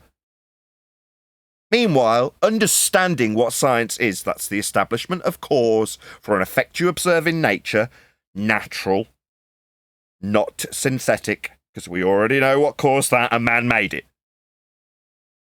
That is what science is. If you know that, you know what science isn't. So being asked for the science of a plane, for example, demonstrates just how stupid our opponents are, in this case, the guy who interrupted this lesson in what science is, for the benefit of identifying what it isn't. That's to say, shapes and planes and how we measure them isn't science. Knowing what science is, establishment of the cause for a phenomena that's occurring in nature, that's science. Then you can shout down dickheads when you know that, if you know that. Like I know that. Go ahead. So I just seen a tree fall off a leaf. Can we put that to the scientific method? Hold on, Neil. I think there's someone else who wanted to get a question in. Nah, I was just gonna say that, you know, maybe take. Oh, it was only chocolate. Because me. Yeah, it's only me. Maybe take it a slight easy on him because, you know, maybe he was slightly confused about the category error because we did ask, do they have any science for their globe? Being that that's what they assert to us all the time, or used to anyway. But maybe he just got slightly confused and said, hey, instead of offering science for this globe that I believe I live on, I'll just ask the flat earthers if they have science. Right? That should check out. Oh, I see. Almost. Yeah. Except he talked over him the first 2 times, and then when he finally got a chance to get muted to hear it, you know, there's no response to it. Hey man, I have a question. One question. Oh, here we go. Go ahead, Nemoon. Yeah, so my question is like if the latitude lines are based on the Polaris, so equator is also a circle like latitude lines. It's all circles are concentric circles. So when we go to south, for example, south 40 degrees south. So south is after the equator. So I have heard, like you were saying, like they mapped the latitude lines first based on the equator till the equator line. And when they reach the equator, so they can't see the Polaris. So based on the data, like every 60 nautical miles or 69 miles, they started drawing 1 degree of latitude. So the south is 1 degree every 69 miles. So in that way, if we believe that, then from the equator, if we go towards the south, and 90 degrees south, then the circles will be bigger and bigger and bigger, the latitude circle. So there will be a 90 degree south circle. So 90 degree south circle will be there, but it's not a point. So where is the geographical south pole on that 90 degree south? Oh, ask one of the map makers. What we do know is that everything you described about the Polaris-centric system with latitude measurement, although you phrased it in an if statement, those weren't ifs. That is how it's done. It's not if. It's the latitude system is concentric circles with a limitation at the equator. That is what they are. Now, beyond that, it's fudged. I didn't make those maps. I don't make those assertions. There is no south point to draw 90 degrees to like there is with Polaris. Those are the facts in this matter. However, there are plenty of south stars that we can definitely negotiate the south with, in the same way we do the north by measuring elevation angles off a flat plane to them. So those are incontestable facts about how Earth gets measured, flat in all instances, with elevation angles, in this case described by you in an if statement about Polaris. That wasn't an if, it's a fact. That's how Polaris gets measured. I make no claim about the south. I didn't map it. Okay, so like on the globe Earth, the south 90 degrees south is a point. There is That's a geographical south pole. no, stop. There is no on the globe for this description. No. On screen now for my audience. The only way this gets described from globe descriptions is from within a globe, because the angle for latitude as marked on screen can only come as an angle to Polaris as marked on screen. Now, if you're going to describe that in any way with a globe, it's not on a globe, as you just said, New Moon. You obviously don't understand this stuff, or you wouldn't be describing angle measurements from a curved surface. You can't get elevation angle measurements on a globe, as you just suggested. No, Polaris and its measurements of angles with respect to a plane gets described only after you've measured Polaris to describe the system to create the globe with. Then you can plot it around a plane called the equatorial plane, like on screen now. But you don't ever measure the angle on the globe, only from within the globe that was created with the angles measured on a plane. That's how the angle measurements to Polaris that you just described as if statements were and are measured. Flat. Earth's flat. Okay, so you're saying that you can't measure the angle if the Earth is a globe? Are you saying that? Because we can measure the Sorry, angle. is that a whether the question, Earth or are is you going to flat keep out? Are you going to answer the question as well as ask it? Yeah, you're saying like the latitude Yeah, I heard lines you. are I based heard on the you. flat. So you are going to be answering the question and answering. Am I saying that you can't measure an elevation angle from a curved surface? That's a statement of fact. Yeah. It's a. My bad. Is it just me, or is this the second time you're answering on my behalf? As on screen now for my live audience, you can't get curved baselines to give you angles to GPs. They're angles. A prerequisite for an angle is that the baseline, in this case, the ground, is and must be flat. There is never a circumstance where you can acquire an elevation angle from a globe's curved surface. It's an angle. Straight lines. We all clear? Second time I've said it. No. Okay, so let me explain you. Like first, when we take the elevation angle of a star, okay, the altitude of the star, we can take even without accounting for the surface of the Earth. You don't need the surface of the Earth for that. You just need to stand somewhere. You need your vertical line, and from your vertical, you can measure your zenith angle of that star, and the elevation angle of the star will be 90 minus zenith angle. And we don't need to account for the surface of the Earth. If we are taking the elevation angle in respect to the horizontal line, then the horizontal line is derived from our vertical line. So vertical line is the downward vector line, means when we hang a plumb bob, so that plumb line is our vertical line. It's the downward vector on the Earth. Whether the Earth is flat or globe, it is same. And the vertical line, Can I by address that or definition in not? astronomy, And can I address that? No, that's incorrect. It's not scattergun. Okay, let me complete. Well, no, I don't need an Let me and. I complete. heard his claim. Can I address it, or is it just going to get scattergunned and some distance put between that garbage that isn't correct? Number one, I've already said it. He hasn't. He's just going to yammer through me. Can you server mute him, because I'm now starting and he's going to interrupt. It's clear that he's going to interrupt every word I say. I listen to him and I'd like to respond unimpeded. Number one, I've already addressed you can't get an elevation angle from a curved surface, so there is no on a globe measurement. He's just reasserted it without addressment. No, you don't get an angle off a curved surface ever, so there is no elevation angle on a globe. It's with respect to the surface. Response from you, it's not with respect to a surface when you measure an elevation angle. Elevation angle, you say? Oh, what's elevation with respect to? Always, without exception. The ground. It's the elevation. Oh, but it's not to do with the ground if we're doing it with respect to a plumb bob on a ball. No, we don't have ground positions on tangent planes that aren't on the surface. Ground positions are on the ground. They're just not on a curved ground because then it won't have a line meeting it for the angle measurement that we measure off a flat Earth. It's just not the globe ground.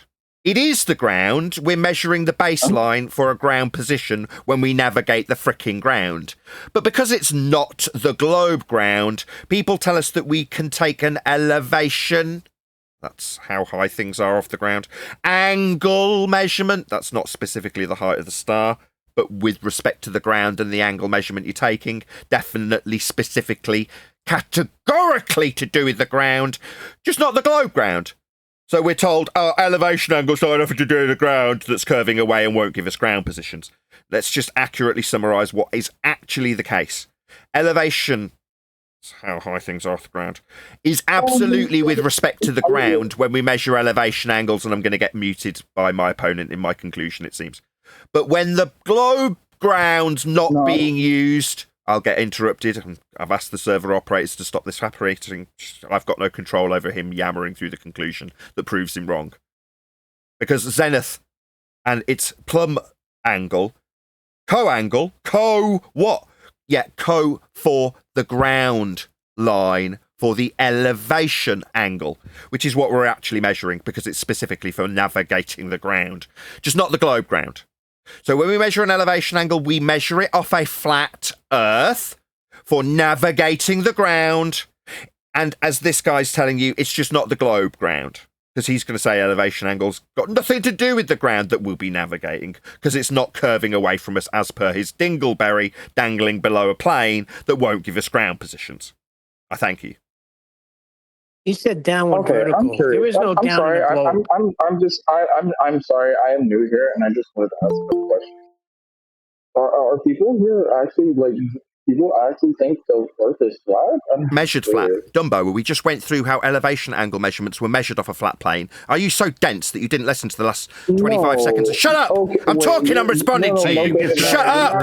Shut this man up! Okay. Immediately chanting through me as I respond to him. What an asshole. Yeah, asshole Dumbo. Did you not comprehend the last 2 minutes of discussion where we measured Earth flat for elevation angles? So stupid as literally after Earth was just described and proven to be measured flat with elevation angles, he asks, are you people in here really suggesting Earth flat? It's just been described as being measured flat, and how it's incapable of measurement off a spherical surface. But you're going to question whether or not there's people in here that are flat earthers? You stupid retard. Sit down, you dumbass.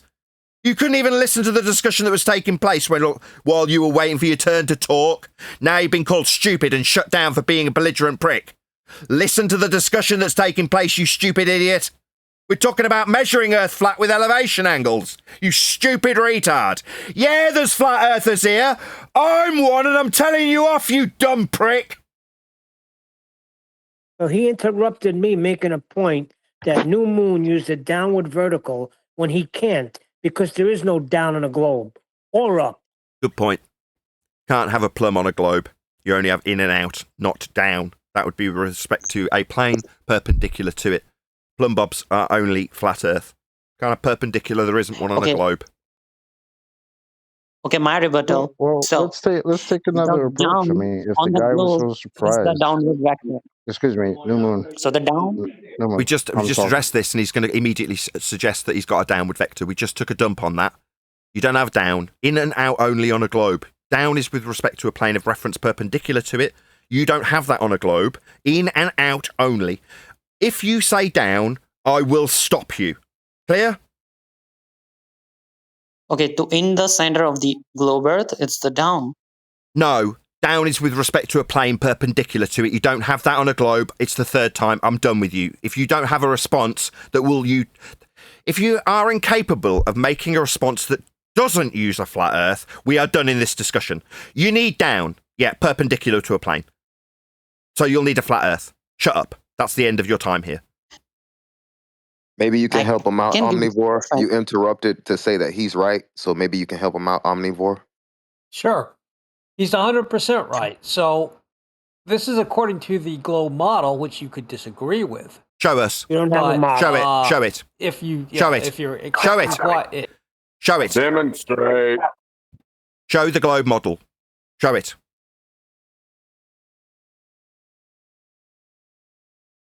Guys in politics server, did the man that was just speaking, why is he on mute? Did the man that was just speaking have the ability to present his model that he's just suggested? If he's going to suggest we've got a model, I'd like to see it. Omni isn't on deafen, so he can hear me requesting it. If he's suggesting we've got Or it, whatever it is once you're it's measuring, presented, the elevation angle will be once the it's co- presented, we'll have a look at it. It seems like Omni has decided that he's just going to yammer incessantly. The politics server doesn't allow that, Omnivore. Your non-stop verbal diarrhea won't be tolerated by the reasonable server that we're in. I don't have any control over it, by the way, Omnivore, but you won't get to non-stop verbal diarrhea your way through us asking you to evidence what you've just verbally said. Model, globe. That's what you said. We'll be needing that. So if you're taken off mute and you're not giving it us, you won't be taking part until you do give us exactly that. So if you disagree with that, then the question would be... I haven't had it which one of yet. us Give us is the globe actually model, correct. and Like, we'll see if we disagree once you've given it us. You said globe model. Now, for my audience, there's 85 people listening to Omnivore completely obfuscate and ignore what he's just claimed. He said, according to the globe model. We haven't seen it yet. So we'll be needing that first, Omnivore. And if you don't give it us, you don't play. Hope that's clear. You'll find this character, Nathan, talks so much that he won't have even heard what you said. Oh, bless. Omni, did your tactics fail to get you hearing what I said? Globe model, you said it. We want to see it first before you get to talk about it. See it. Show it. Show it. Give it us. WGS84 geoid model. A WGS 84.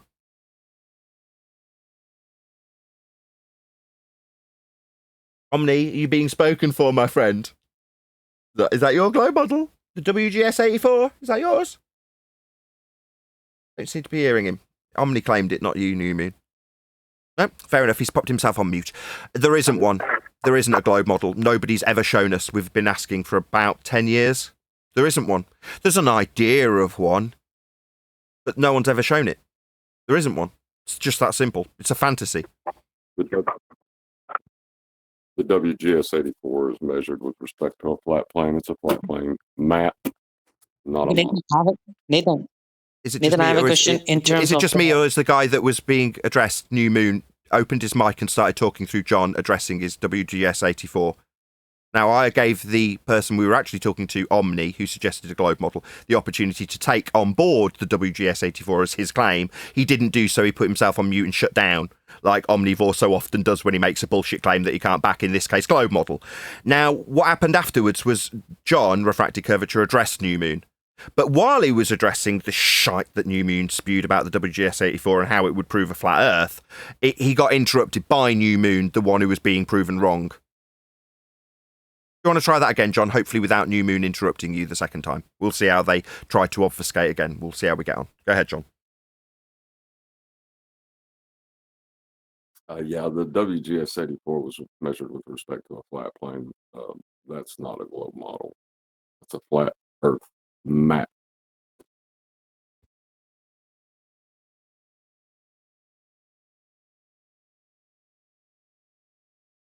Okay, so if you have completed, then my question is, in astronomy, the zenith angle plus the elevation angle of that star is always 90 degrees. So if we combine If the addition it's not an if, of the it's not an if, it's not an if. I dealt with this already. You're rinsing and repeating. I already dealt with this. He didn't address it. Now, it was clear for my live audience. Everybody heard me point out that these aren't if statements. When you're measuring angles, you're giving them in degrees. They're definitely angles. They're definitely off a flat plane. This isn't an if statement. But you stuttering the word if 4 times, oh, that's not very telling.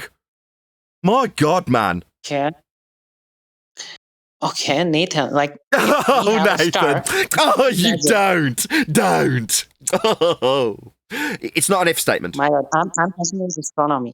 In astronomy, like if there is a star, the zenith angle of that star, or and if we add the zenith angle of the star with the elevation angle of the star, it will always be 90 degree. Do you agree Why or do you not? say? Why do you keep saying if? That didn't even make sense as a sentence. That was the most stuttery, fragmented, garbage sentence I've ever heard.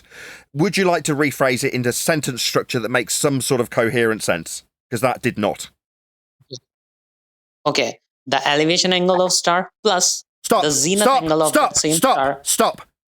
The elevation angle of the star is the first statement you've made. Define what an elevation angle is, please, before we do anything else. Let's figure out what that is, if that's what I'm being asked about. Okay, so let me. He is correct. The elevation That angle is of the star. 100% true. Okay, so 90 degrees true. Okay, so the elevation angle of the star is. That's not what I asked. Define angle what that is. Second time. Let's see how many times he obfuscates me. I'm being asked about an elevation Okay, I'm angle. defining it. I'm being chanted through Okay, now. I'm defining being it. chanted through now. This bitch Okay, is chanting through me. Yeah, he's trying to obfuscate. He's dodging. He's weaving. He's thinking he's going to get away like a scared deer in the headlights. Yo, dickhead! You're asking me about an elevation angle. Define it. Third time. See how many times. Count them off. I'm defining it. I'm defining it. You're interrupting. So the elevation angle of the star, or also No, known as we're the going to define altitude what of that the is before star we go on to talk about it. We're going to need to define what it is first. It's fourth time. We'll keep counting him off. He wants to defining- use it, and now he's talking through me. What he needs to do, ladies and gentlemen, my audience, is use an elevation angle without defining what it is. Now, I'm stopping him, aren't I? I'm going, no, you're not going to ask me about an elevation angle till we know exactly what it is. And he's like, no, you're interrupting. I must use this flat Earth only measurement and ask you about it after it's been made and we're already using it. Yeah, that's not going to happen.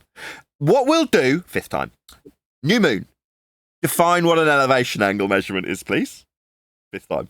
Okay, I'm defining the elevation angle of a star is the angle between the celestial astronomical horizon and the object that we are taking the elevation angle. Where was that If there is a definition star, from? Where's that well, cited? Cite it. Where's it from? Where was that from? I haven't got that one. I thought I had all of them. Did you just make that up? No, I'm not making that up. Where did you get it the from? Horizontal. Where did you get it from? It's in the book. Stuttery of bitch liar! Horizontal. You stuttery bitch liar! You just made that up, didn't you? Okay, the horizontal line meets Sorry, all did the this celestial- asshole just make that up and tell me that it wasn't made up? I'm pretty sure I've got all the citations for all the sources that define what an elevation angle is, but this lying piece of shit just thinks he can make it up, and when I ask him if he's made it up, he says no, and then when I ask him where he's got it from, he starts stuttering. You lying piece of shut up, shit. Lord Todd. I am Shut up, done with you, and we got white knights piping up while I tell him off. I will not accept up, what you Lord make. Todd. Oh yeah, we definitely got Lord. white knights. Definitely I got got the it. white knights. We've got my own panel. Definitely they're going to react to this too. No, New Moon, you're getting told off. How dare you make this shit up? No, mate, I've got 20 cited sources that are all 100% legitimate. That aren't you, a rambling disgrace of a man who'll make shit up on the spot and then lie about it when asked directly. I'm not going to take your shite. No, mate, you're just making this up. How dare you? You think you've got the right to define what an elevation angle measurement is, you do there, New Moon? Piss off. I'll cite it. I'll cite it from a credible source. I won't just make it up off the top of my head because I need it to comport with the globe. No, wanker. How dare you? Don't lie to me. I know you made it up. How dare you lie in the face of your overt lies, New Moon, you total scumbag. Yeah? We all know what an elevation angle measurement is here, and we've got plenty of cited sources to define it. When I ask if you're going to make it up, you better say, yeah, you caught me. I made that shit up on the spot. Yeah. Well, now I am going to define it. Before we talk about it, because we're going to need to know what it is, New Moon. Not the shit that you just made up on the spot about it, but how a legitimate source, like Sustainable by Design, how they define it, not you, you scumbag asshole lying globe believing wanker. Quote, the altitude angle, sometimes referred to as solar elevation angle, describes how high the sun appears in the sky. The angle is measured between an imaginary line between the observer and the sun and the horizontal plane the observer is standing on.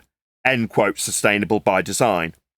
Now, I'm going to say that if I'm going to be asked about what elevation angles are, and they're specifically designed as being measured off a flat plane we're standing on, you can be damn sure that this asshole Glurf is going to make up what an elevation angle is on the spot, and then lie about it when challenged. Okay, so I agree what you said. Horizontal plane. Then shut up, you dumbass Glurf! Then Earth is flat. No, horizontal plane. Yeah, is not that's the an surface of the elevation Earth. angle that will measure off a horizontal plane that we're standing on. So we are ipso facto to measure this angle standing on a horizontal plane. Now you dick, you've told us that we don't have to measure this angle with respect to the ground at all. That's what you're telling us, you asshole. Yeah, even though it's defined as having a plane that we're standing on as part of the frickin' definition, you're telling us it's got nothing to do with the ground. You're a disingenuous, deceitful Glurf, and I'm done talking to you. Stop lying. We caught you, New Moon, lying about something you made up on the spot. And then after I defined it specifically, you agreed.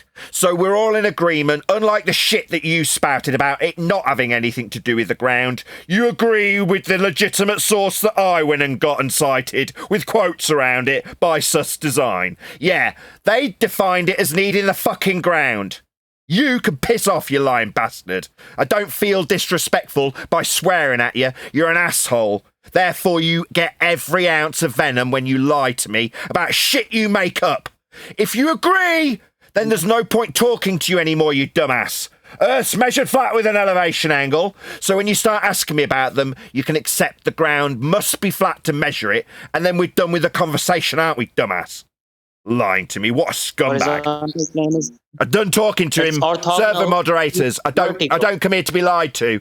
I don't come here to ask somebody if they've made something up and then get told they haven't. He lied. I don't want to talk to him anymore. Can I just appeal? I have to go if you just allow liars to just waste my time. Yeah, that was beyond all doubt. He lied. Did you make it up? No, I didn't make it up. Lying bastard pig dog. Fuck off. Yeah, you just conceded your entire argument by agreeing to a horizontal plane, my friend. Because you're supposed to be proving a ball. And proving it had nothing to do with the ground. Plane on a ball. Yeah, but when it's something to do with the ball, we can measure it and have nothing to do with the ground. Yeah, because we measure them with respect to a plane, and when they're depicted with a ball Earth, it's wrapped around the angle measured on a plane as on screen for my audience the entire time. But he's going to lie and say it's got nothing to do with the ground that's being measured to acquire it. Why? Because it's got nothing to do with the globe ground. So we'll lie and lie and lie about it. Oh, nothing to do with the ground. Oh, right. Well, why is it in the definition then? And every one of the 20 definitions that aren't made up by a scumbag liar, well, that's because we measure Earth flat with them. Sorry, did somebody from the sidelines who's too dumb to listen to this conversation want to ask, are you guys really flat earthers? Yes, so are you. We all measure Earth flat. That's how it gets measured. Also, his appeal to the celestial horizon, that is a parallel plane with the horizon at your eye level. You didn't help yourself any with that definition. Good job I keep it on screen for the 100 people watching. Woo-hoo-hoo! 100 people watching. Please share the show if you haven't done so already. And the only reason we've got 100 people watching is because people share the show. So massive thank you to all of you who smash the share button while I'm yelling at fundies for using flat earth measurements and then lying about cited sources they don't have. When they make up crap about elevation angles, not needing the ground. They do tend to all do this, don't they? I've noticed, like when they're trying to explain curvature, they start actually describing how Earth's measured flat using horizontal planes. I find it so bizarre. Yeah, I'm going to put a stop to it. Stop using our measurements. If you want to use flat Earth measurements, accept Earth's flat. They can't. Everything in their religion is based on that, Nathan. You know that. Oh yeah, the globe was measured flat, and the Greeks all knew that. Hey, One Deck. And if anybody in the audience feels that we're too hard on New Moon, we spent hours with New Moon breaking down the scientific method. He's a disingenuous little piece of crap. He's a baller. He's here pretending to be a flat earther, pretending to be our side. No, he's not. He's a glober. He's arguing for a globe. He's like Jaren. He's part of that whole shill crew. Exactly, Nathan. I don't understand why they want to use a Cartesian coordinate system, which is planar in nature, to say that the plane that we will reference to the world we live on has nothing to do with the world we live on. It's crazy. I did my yelling sound on the MX412 with a 185 cardioid cartridge. Does it sound good? Awesome. It is over the top. Too loud? Not enough compression? That was much clearer. Oh, good. Sounds great. Good. I would hope this sounds the best. It's the closest to my mouth. But it's hard to get something that's close mic to work when you know you're going to be yelling into it. But I spent a good half an hour before the show making sure the compressors all worked really nicely. I'm glad you like it. I forgot to EQ it. Oh, I'm using the EQ from the shotgun mic, but oh well. So is that I had to miss a little bit, just to kind of review a little bit. Has everybody that's tried to prove a globe so far used a flat Earth measurement? Oh God, of course. Yes, they have. Yes, without exception. They've been doing it for 2,000 years. So they say, according to their rhetoric. I don't know if I buy that, but you can say that as long as you strap on the end of it, according to their story. Yeah, allegedly. That's the one. I couldn't. That's why I was stuttering. I couldn't think of the word allegedly. Allegedly, they've been using flat Earth measurements for 2,000 years. Well, yeah, but Just oh, go ahead, Chopper. no, go ahead, because you're still on this point. I was going to do something else. Oh, well, see, the thing is, the celestial sphere has probably existed for that long. The celestial sphere is with respect to a flat plane that the observer is standing on, you know? So they convolute that with, they think that's theirs, and it's not.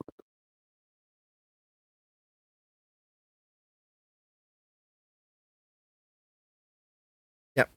And like I say, I'm going to stop them. Stop using our flat Earth measurements. It's incredibly irritating. Most irritating of all is when they suggest they're going to put an end to flat Earth with flat Earth measurements. Creaky Binder has done that exact thing. So on yesterday's show, we were covering, it's actually Fisherman in a Box's response to it, because I didn't or don't watch Creaky, but I do watch Fisherman in a Box, and he reported on it, if you will. And what he reported on was Creaky suggesting that he's going to send some vehicle up, and at altitude he'll see a curve. Therefore, science. Number one, cause and effect reasoning based on hypothesis actualized by experiment much? No, of course not. Creaky's as big a fraud as Duffy. Meanwhile, what's that you say you're going to measure the height off sea level? Stop using our flat Earth measurements. What's that you say you're going to shut up flat Earthers with this? No, it'll get me yelling in your face. Yeah, if I was in your presence, you'd have my saliva spraying on you as I'm like, don't use our flat Earth measurements, you stupid retard, Creaky Binder. That's what you'd get. I'm going to shut us up. It's going to get us furious because you're using our measurements of a flat Earth to suggest it isn't flat. Idiots. So they're going to stop us from mowing our own lawn by taking our lawnmower. I see. And mowing our lawn with it. I know, he annoys me so much with his lawnmower, mowing his lawn with his noisy lawnmower. How can I stop him mowing his lawn? I know, I'll jump on his lawnmower and mow his lawn. Then he's not mowing it. Yeah, then you're mowing it. Yeah. But he's not mowing it. Yes, exactly the same, Neil, correct. Yeah, well, how can I stop him from saying Earth's flat? I know, I'll use a flat Earth and describe how high this balloon is above a flat Earth.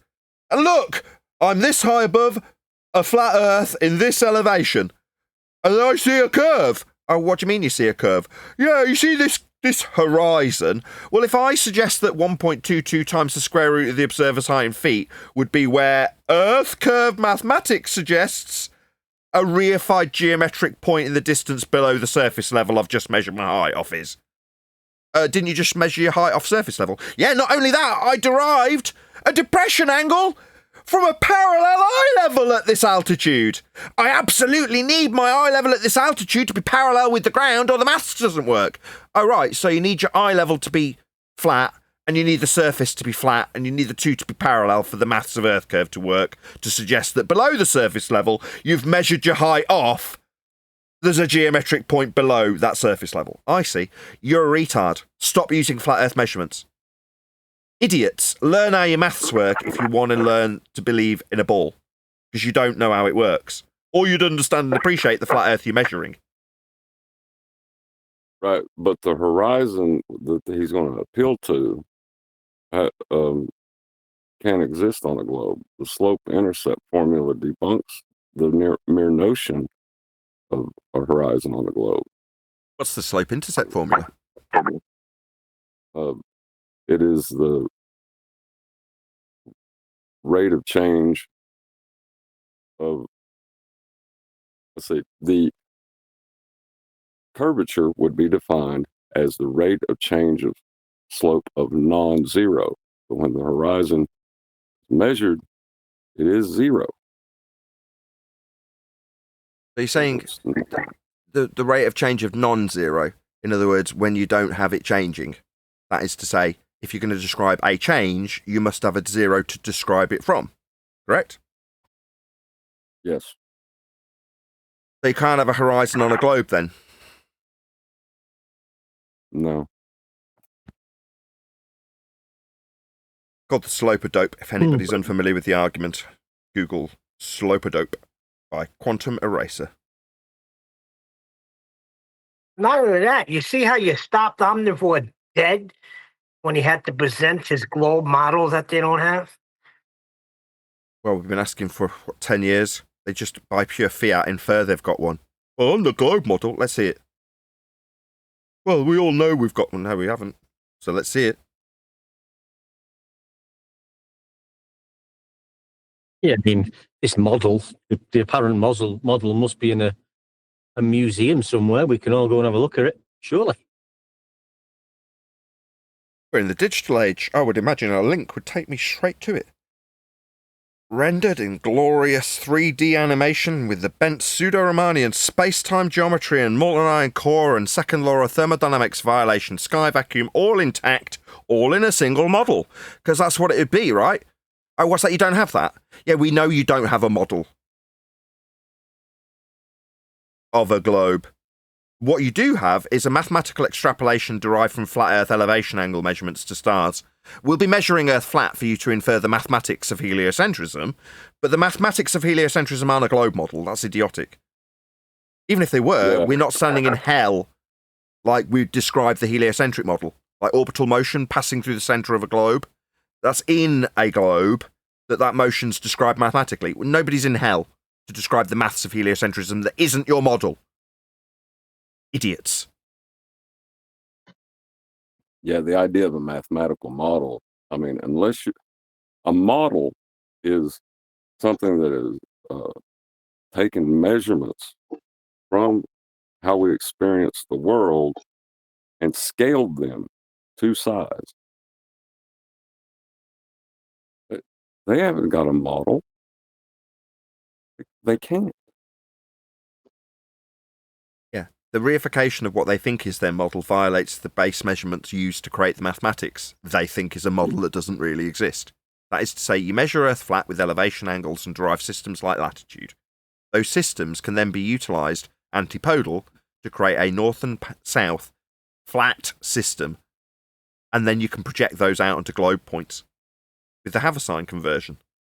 Well, you still need to wrap a celestial sphere around flat plane measurements to infer a sphere that you can be in with respect to heliocentric motion. Okay, well, number one, we've measured Earth flat to achieve that. So you're going to suggest that we're standing on the outside edge of the angle measurements that we project through when measuring them flat? You can't reify that. It's a contradiction in terms. You can't be in a globe measuring angles off a plane and on a globe projecting them back into hell. It's just how the maths works is leaving you with this idea that you can have a globe to stand on. But once you understand how they work, you know it's not a reifiable possibility. You can't make the world sphere-shaped. You're projecting the points that create that notion from a flat plane. That's why there's no walking away from this. If you're a real flat earther and you know how Earth is measured, you'd be inquiring as to how the globe came from those measurements, because they all came from flat Earth measurements. All models of a suggested explanation for the movement of the stars start their life with angle measurements of the paths that they take off a flat Earth. And then from there, you can start making things like globes. If you understand that, you know that there's no walking away from the flat plane we all dwell atop. That's how we measure it, survey it, build on it, map it, chart it, sail on it, fly over it. You name it, we deal with it flat when we measure it. Earth, that is.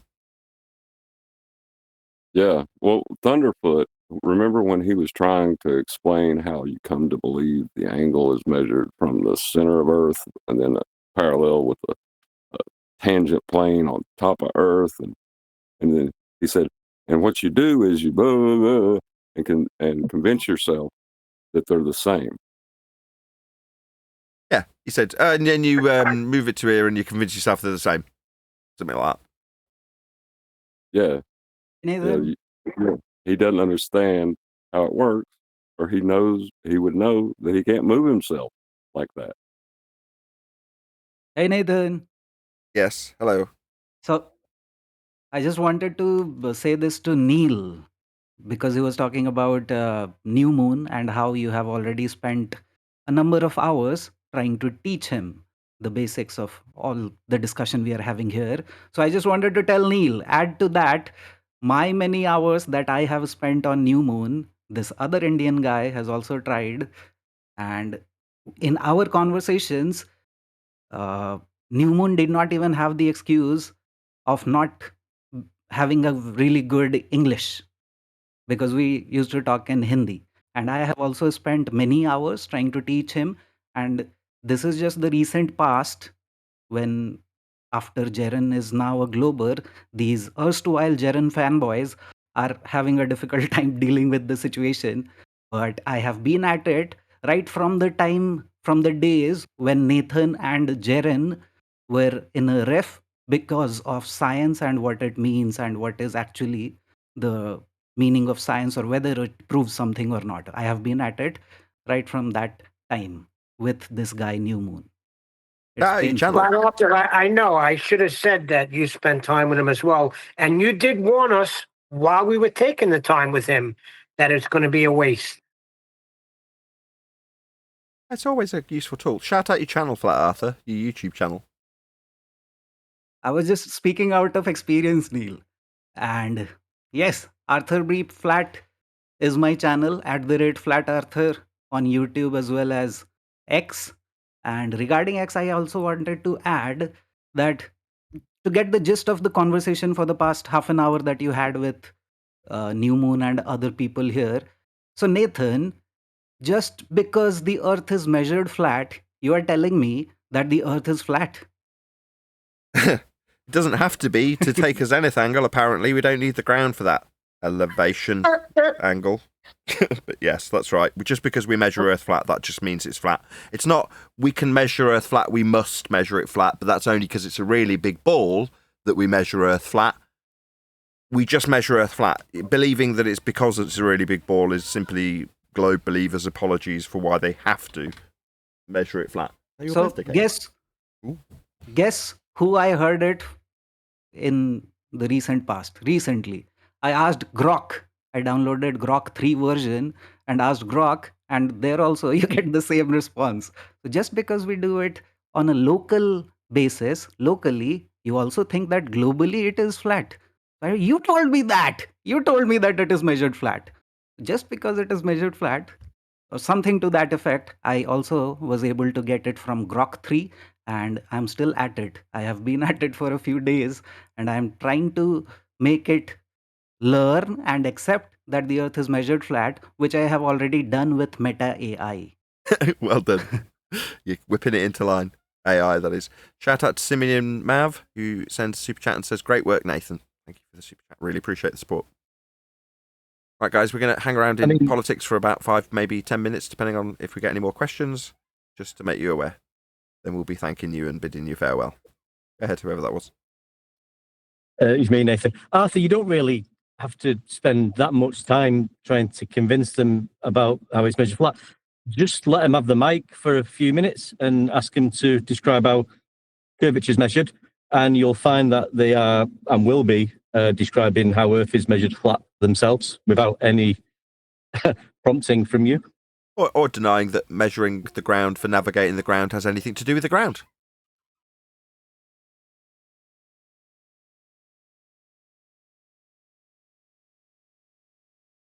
Well, it's going to be a protracted silence, so it looks like we'll start wrapping up and asking the politics server if we'll be welcome back next week. Are we still welcome, or if we overstep the mark a bit? We'll see.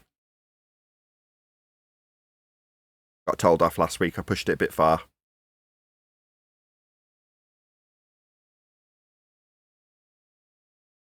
Yes, absolutely, Nathan. Welcome anytime. It's a pleasure to have you here. Awesome. Well, it's been a pleasure. Thank you for having us, as always. Hopefully we will be back next Friday. Stay blessed, Nathan, and watch out for zombies. Zombies? What's that mean? I'm intrigued to stay to find out what you mean. They're Zombies? everywhere. They are everywhere. Yeah, they're everywhere. I see what you mean. You mean globe zombies. Yeah, globe zombies. You're just gonna have to face up to it. Some people don't have a competent faculty of philosophical reasoning to be able to take this in. But you're gonna have people like that. Spoken as well as Newton himself. Right, with that though, I am going to say if you are watching this on either Nathan Oakley 1980 or Nathan Oakley Programming Streams, then stay tuned as there will be an after show to follow.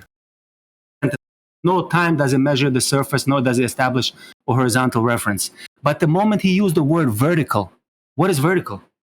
You can't use the word vertical without being in reference to horizontal. So what are you talking about? Hey, Yoka. People are just confused and they don't get the basic words that they're using, dude. How are you going to use the word vertical and claim there is no horizontal? Because like that you don't need to use horizontal, you use only vertical. You don't think about horizontal and you are saved. Yeah, so what is vertical? Can he define the vertical? Vertical it's something about the curved surface for sure. Vertical is 90 degrees perpendicular to the horizontal. Precisely. Okay, so he should that word then. Confusion then. Hey guys, hey guys in our Discord. Good to be back. Hey, good morning. How is today? Very well. I just want to introduce you. I know you know him already, Mush. To One Deck, who's got something to say on the matter. Go ahead, One Deck. Oh, okay. Yeah. Has he run away? I saw him. One Deck. Oh, he's not playing ball. I thought One Deck would give a list of things that they can't say. Yeah. Oh, he's not going to. Oh well. Anyway, oh wait, is One Deck the one that's got the list of 30 words? Yeah. Well, that was on the list. Yeah, I'm in now, Nathan. Sorry. Oh, go ahead, One Deck. There we go. Yeah. Perfect. Yeah. Hey, so dude, Surf Daddy says, bless you, man. I've been using that list for months now, so thank you. Go on. I'll read it in a minute, but I was thinking maybe using this list, and like we get all these Muppets on who don't know what's what. I was thinking using these, just doing a multiple choice examination test paper with 30 questions, and they have to answer these questions, and it has a pass mark before, and if they don't pass, then we don't have a conversation with the Muppets because they obviously don't understand these words mean. And these are the 30 words. These 30 words not allowed to be used when explaining how Earth curve is measured.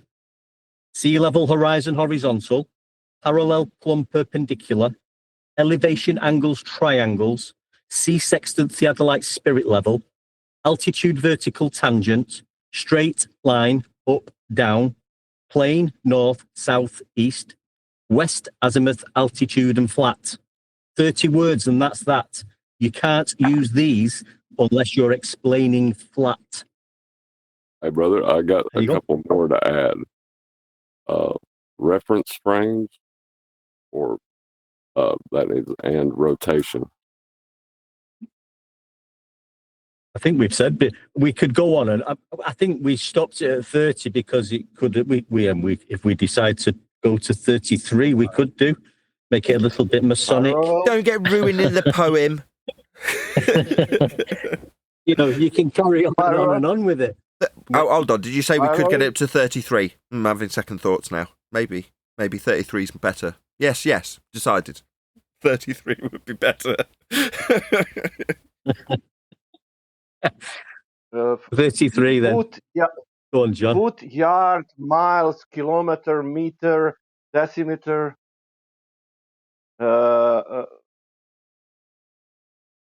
parallel. Depth. Yep. I think we had one pop up last week, and Nathan asked, was it Zenith?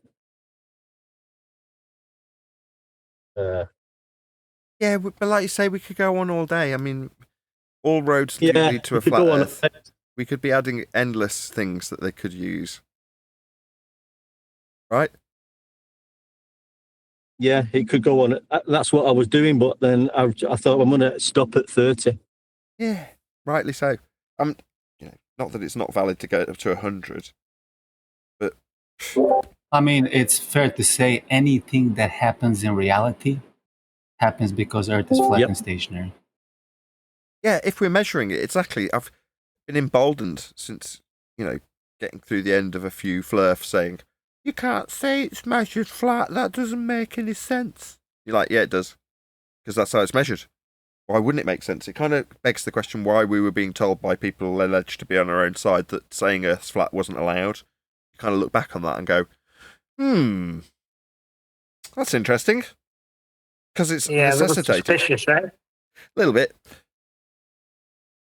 I remember one day wanted to stop at 30, but I always wondered, could the word orientation be like one, using it as a reference to up and down in the stationary plane? Yeah, absolutely. That's a flat Earth only.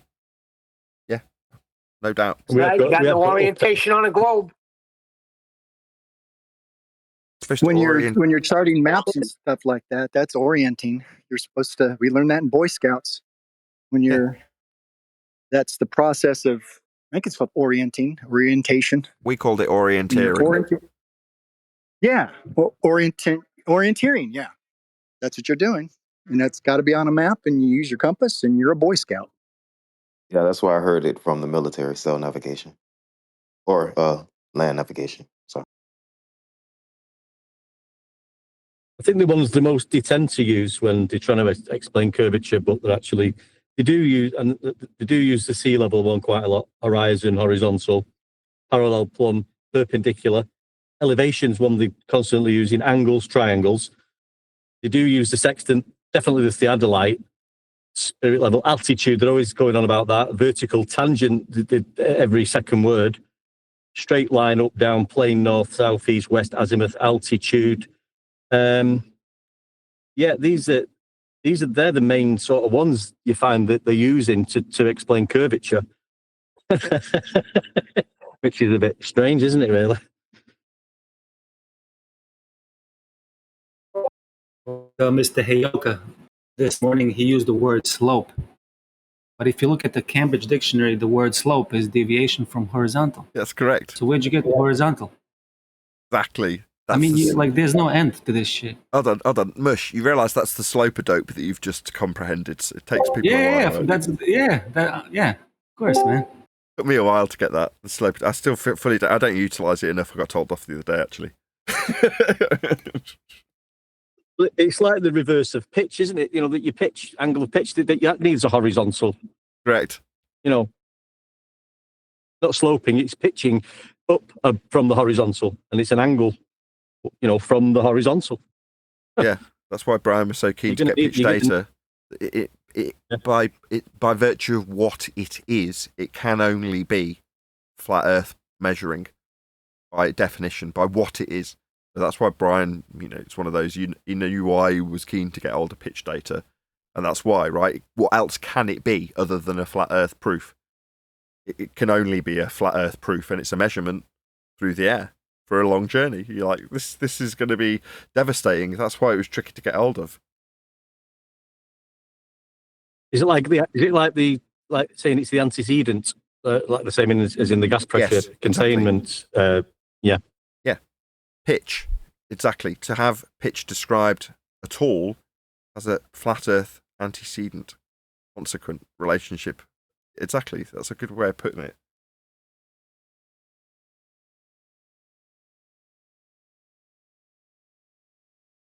For any globe measurement, you'll need an antecedent of any flat Earth measure. I don't know what I'm trying to say, but you know what I mean.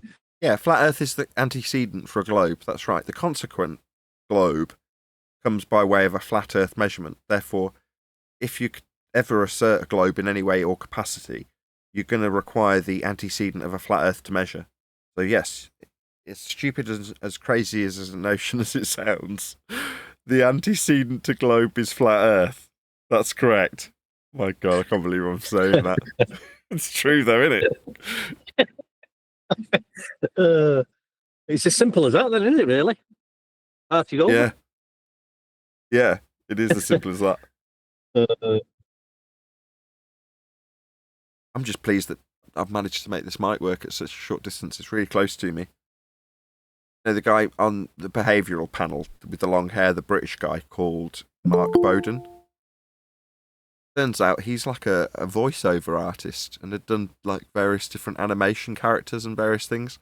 And when I was looking up, or researching, if you will, mics, he popped up. I'm like, what's Mark Bowden from the behavioural panel doing on a video about the U87 from Neumann?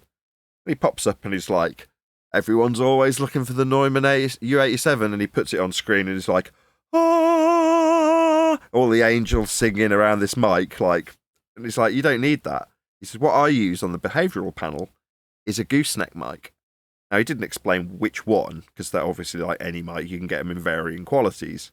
And I subsequently did a bit of research and waited for a cheap one to appear. Or, you know, it's one of the many mics I've researched that if one appeared cheap, I might end up buying it because I know it's cheap. Well, that was the case with this gooseneck that I'm using right this second. But getting it to not compress, or not distort, I should say, when it's being compressed, I'm quite pleased. But this should be a really good sound. Of all of the sounds that have been put to the debate, this should be the clearest. I think it sounds good. I think when you was messing around with the that mid that you put on the Skype, it sounded really good. Your voice, you know, when you were showing the diagram of the midsection or the treble, whatever you were doing, but your voice sounded really crisp. Oh, that was on. Oh, that's on my main mic. That's not this mic. That was on my Neumann. That's like a $2,500 mic. This one's not that. Oh. But this is closer. So this is like I say, that Mark Bowden was saying, use a gooseneck, and from what I could establish, gooseneck, the capsules, when you get into the really good ones, are also used on really high-end specialist lapel mics, otherwise known as lavaliers. But those come in two flavours. One that's not trying to get good quality, it's just trying to be subtle and hidden, and therefore small, and isn't going for the ultimate quality, it's going for the ultimate discretion. And then there's others that obviously will have to be shown, that are trying to work like any other microphone, and they're more akin to like an instrument mic that would be on the end of a clip, on the end of a trombone or something like that.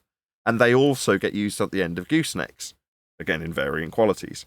So I thought, well, okay, well, I'll take it to heart. You know, I do heed people's advice, and that was a piece of advice from that Mark Bowden guy. So I'm like, if I see one for a good price, I'll buy it. And that's, like I say, what this is, to try and achieve the highest of quality. But then you find out, okay, well, it makes sense because the smaller diaphragm's better at responding to transients, and just by its very nature, it's quick to move, so it's good good bass response. Everything about it is right in terms of the physics of how it actually functions. So you go, okay, well, it should, in theory, terrible use of words, sound the best, so long as it's close enough with a cardio or a capsule. And this is definitely within the right distance. But then you go, well, dynamically, will it overload? You know, if I really yell. So I was today, in case you hadn't noticed, I was really going for it, like proper yelling. Because I want to test it out, right? I just want to see how it works. It's not going to be my forever mic, it's my daughter's. But I still want to know how it works. I think you could tell you was actually yelling. I mean, just I could tell you was shouting, but I couldn't hear any distortion or anything. Oh, fucking hell, you pleased me, Rick. You know what the right things to say. Oh, getting a little bit moist. How far did you have it from you? What was your placing? Like 3 On feet, wicked. 6 feet? What do you call a wicked when you hold out your thumb and forefinger at the same time? What would you call that? I call it a wicked. People call it hang five. That close? Okay. I thought, okay. Yeah, that's pretty good. Like 4 inches, 4 to 5 inches.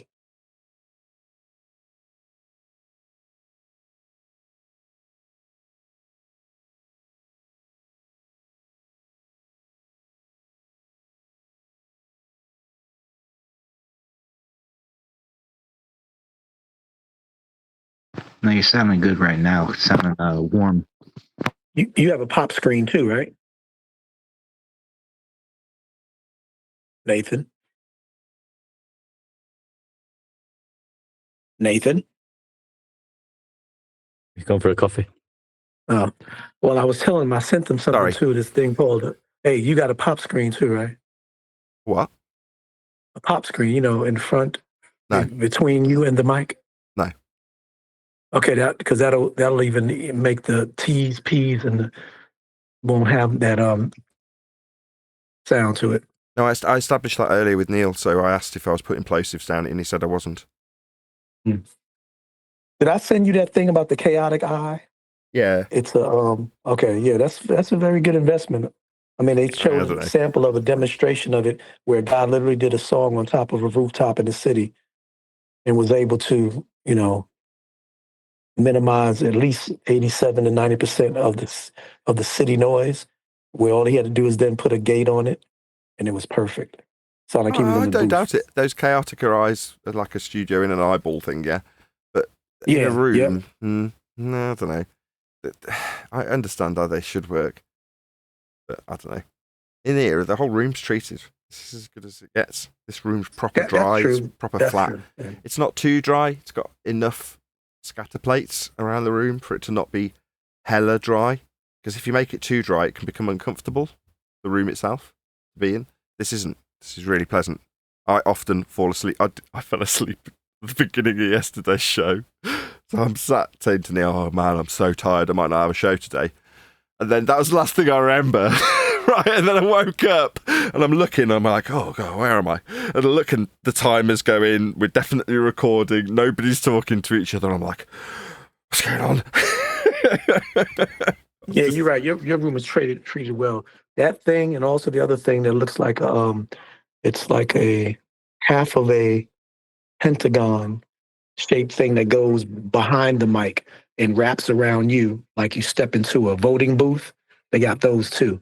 Yes. Where the only thing, yeah, but those are for like untreated rooms, like you said. When your room is treated like yours, you don't have to worry about that.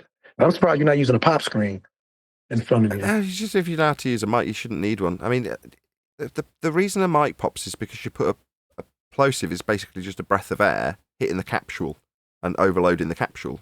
That's all you're doing. Well, don't put air down the capsule. I point the mic up the mouth. That's the easiest way to not have to use a pop filter is point the mic at your mouth, not your mouth at the mic. So this mic's pointing down at a 45-degree angle at my mouth. So then I don't need a pop filter. I do have one, and I put it on for my daughter's live stream, and I might accidentally say a P when looking up at the window. So if I said now, this is going to be horrible. Maybe close your ears. Please provide pizza pronto. I mean, no doubt that put a plosive in. No doubt. But that is unlikely that I'm going to be looking up at the window in the direct direction of it. And this isn't even my mic, so I don't even care. Anyway. Adam's going to be so delighted he's joined and I'm talking about microphones because he loves microphones. Adam just doesn't shut up about them.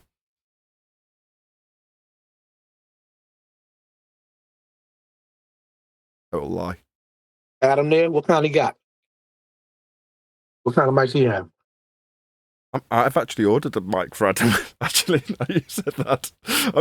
I've got a problem. It's like crack. I'm trying to involve other people in my addiction. So I've bought Adam a microphone from AliExpress. It's on its way. I'm not even joking. I've got a problem. I'm going to seek help.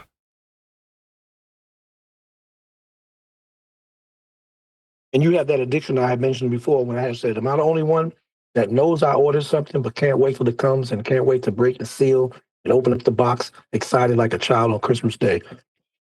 There's nothing like that feeling. Even though you know what it is, you're anticipating. I don't know. Certain things, yes. I can't really say yes because I recently had that, right? I just bought loads of stuff that's new. And unless it's plugged in and then does exactly what I want it to, it's always a disappointment. So at the moment, I'm in limbo with a mic that I've just bought on Amazon that I'm going to get modified. Craig's waiting for a capacitor to come in and he's going to modify it. The guy on the panel will click OK. Well, that I'm excited about to try and hope that it sounds wonderful. Now, if it doesn't, it's just yet another mic that will go on eBay.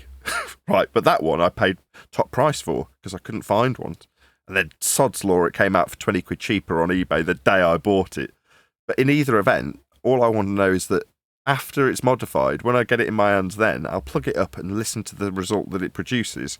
If that's good, I'll be happy. But getting it, I couldn't care less. I handed it off to Craig the day I got it. I'm like, I'm really excited for the result of the modification, not for getting the mic. Same with this. It's like, I'm excited to put it in front of my daughter. And at the moment, it's too close to her and me at the moment. I'm sure it sounds lovely, but I just, having something 6 inches away from my face, just, I don't know, it makes me, I'm getting backache. This is going to sound stupid, right?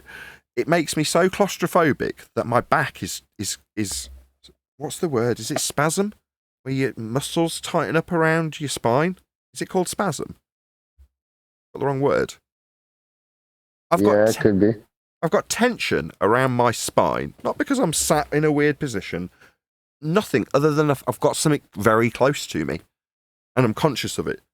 I hate it. It makes you feel claustrophobic, having a mic right next to you. I don't know, I watch podcasters on some videos, and they're like talking into some giant, massive butt plug of a mic, and you're like, my God, that's 3 inches off your face. How'd you sit there with that in front of you the whole time? It would drive me potty. What are you going to do when you die? You better get buried in a mausoleum then. Huh?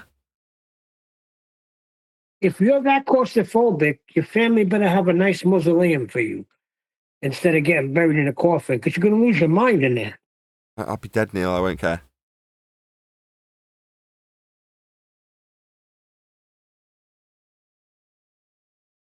Oh, we know what's on Neil's mind.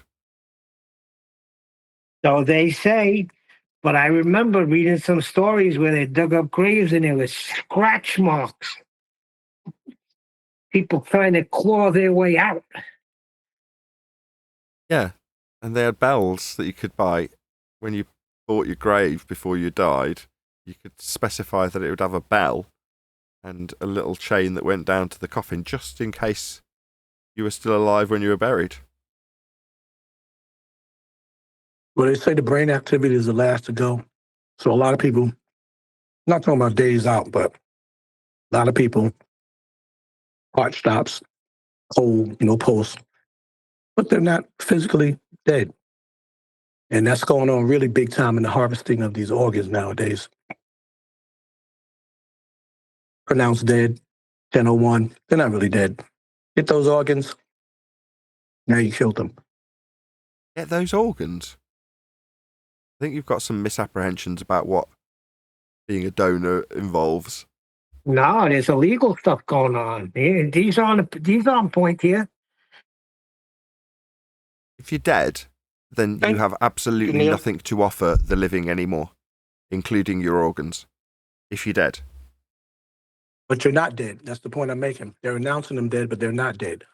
Dead is brain activity death, not just They never no announce- pulse. No, no. They don't. They're never going to say that you're dead. They said They say words to the effect of, "You are in a," or "Your loved one is in a vegetative state." That's the term, like a vegetable. Parrot. Anyway, let's not get demonetized. Let's change the subject. Let's all chill.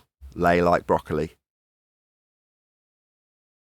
well, I missed the politics already, right? Ah, you missed the party. Politics. Yeah, we already did the politics thing. Yeah, you missed the politics thing. Sorry. No need for apology. I'm just late. I know I'm late. Oh, good. I need to make a thumbnail for today's show. Can't really think of the theme. What did we do in politics?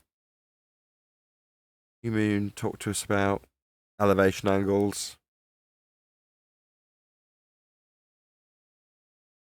Did the usual, didn't we?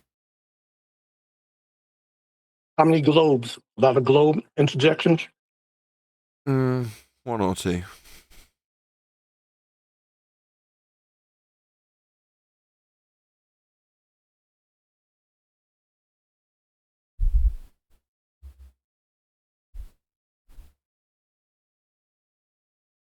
Right, I think I might round out shortly.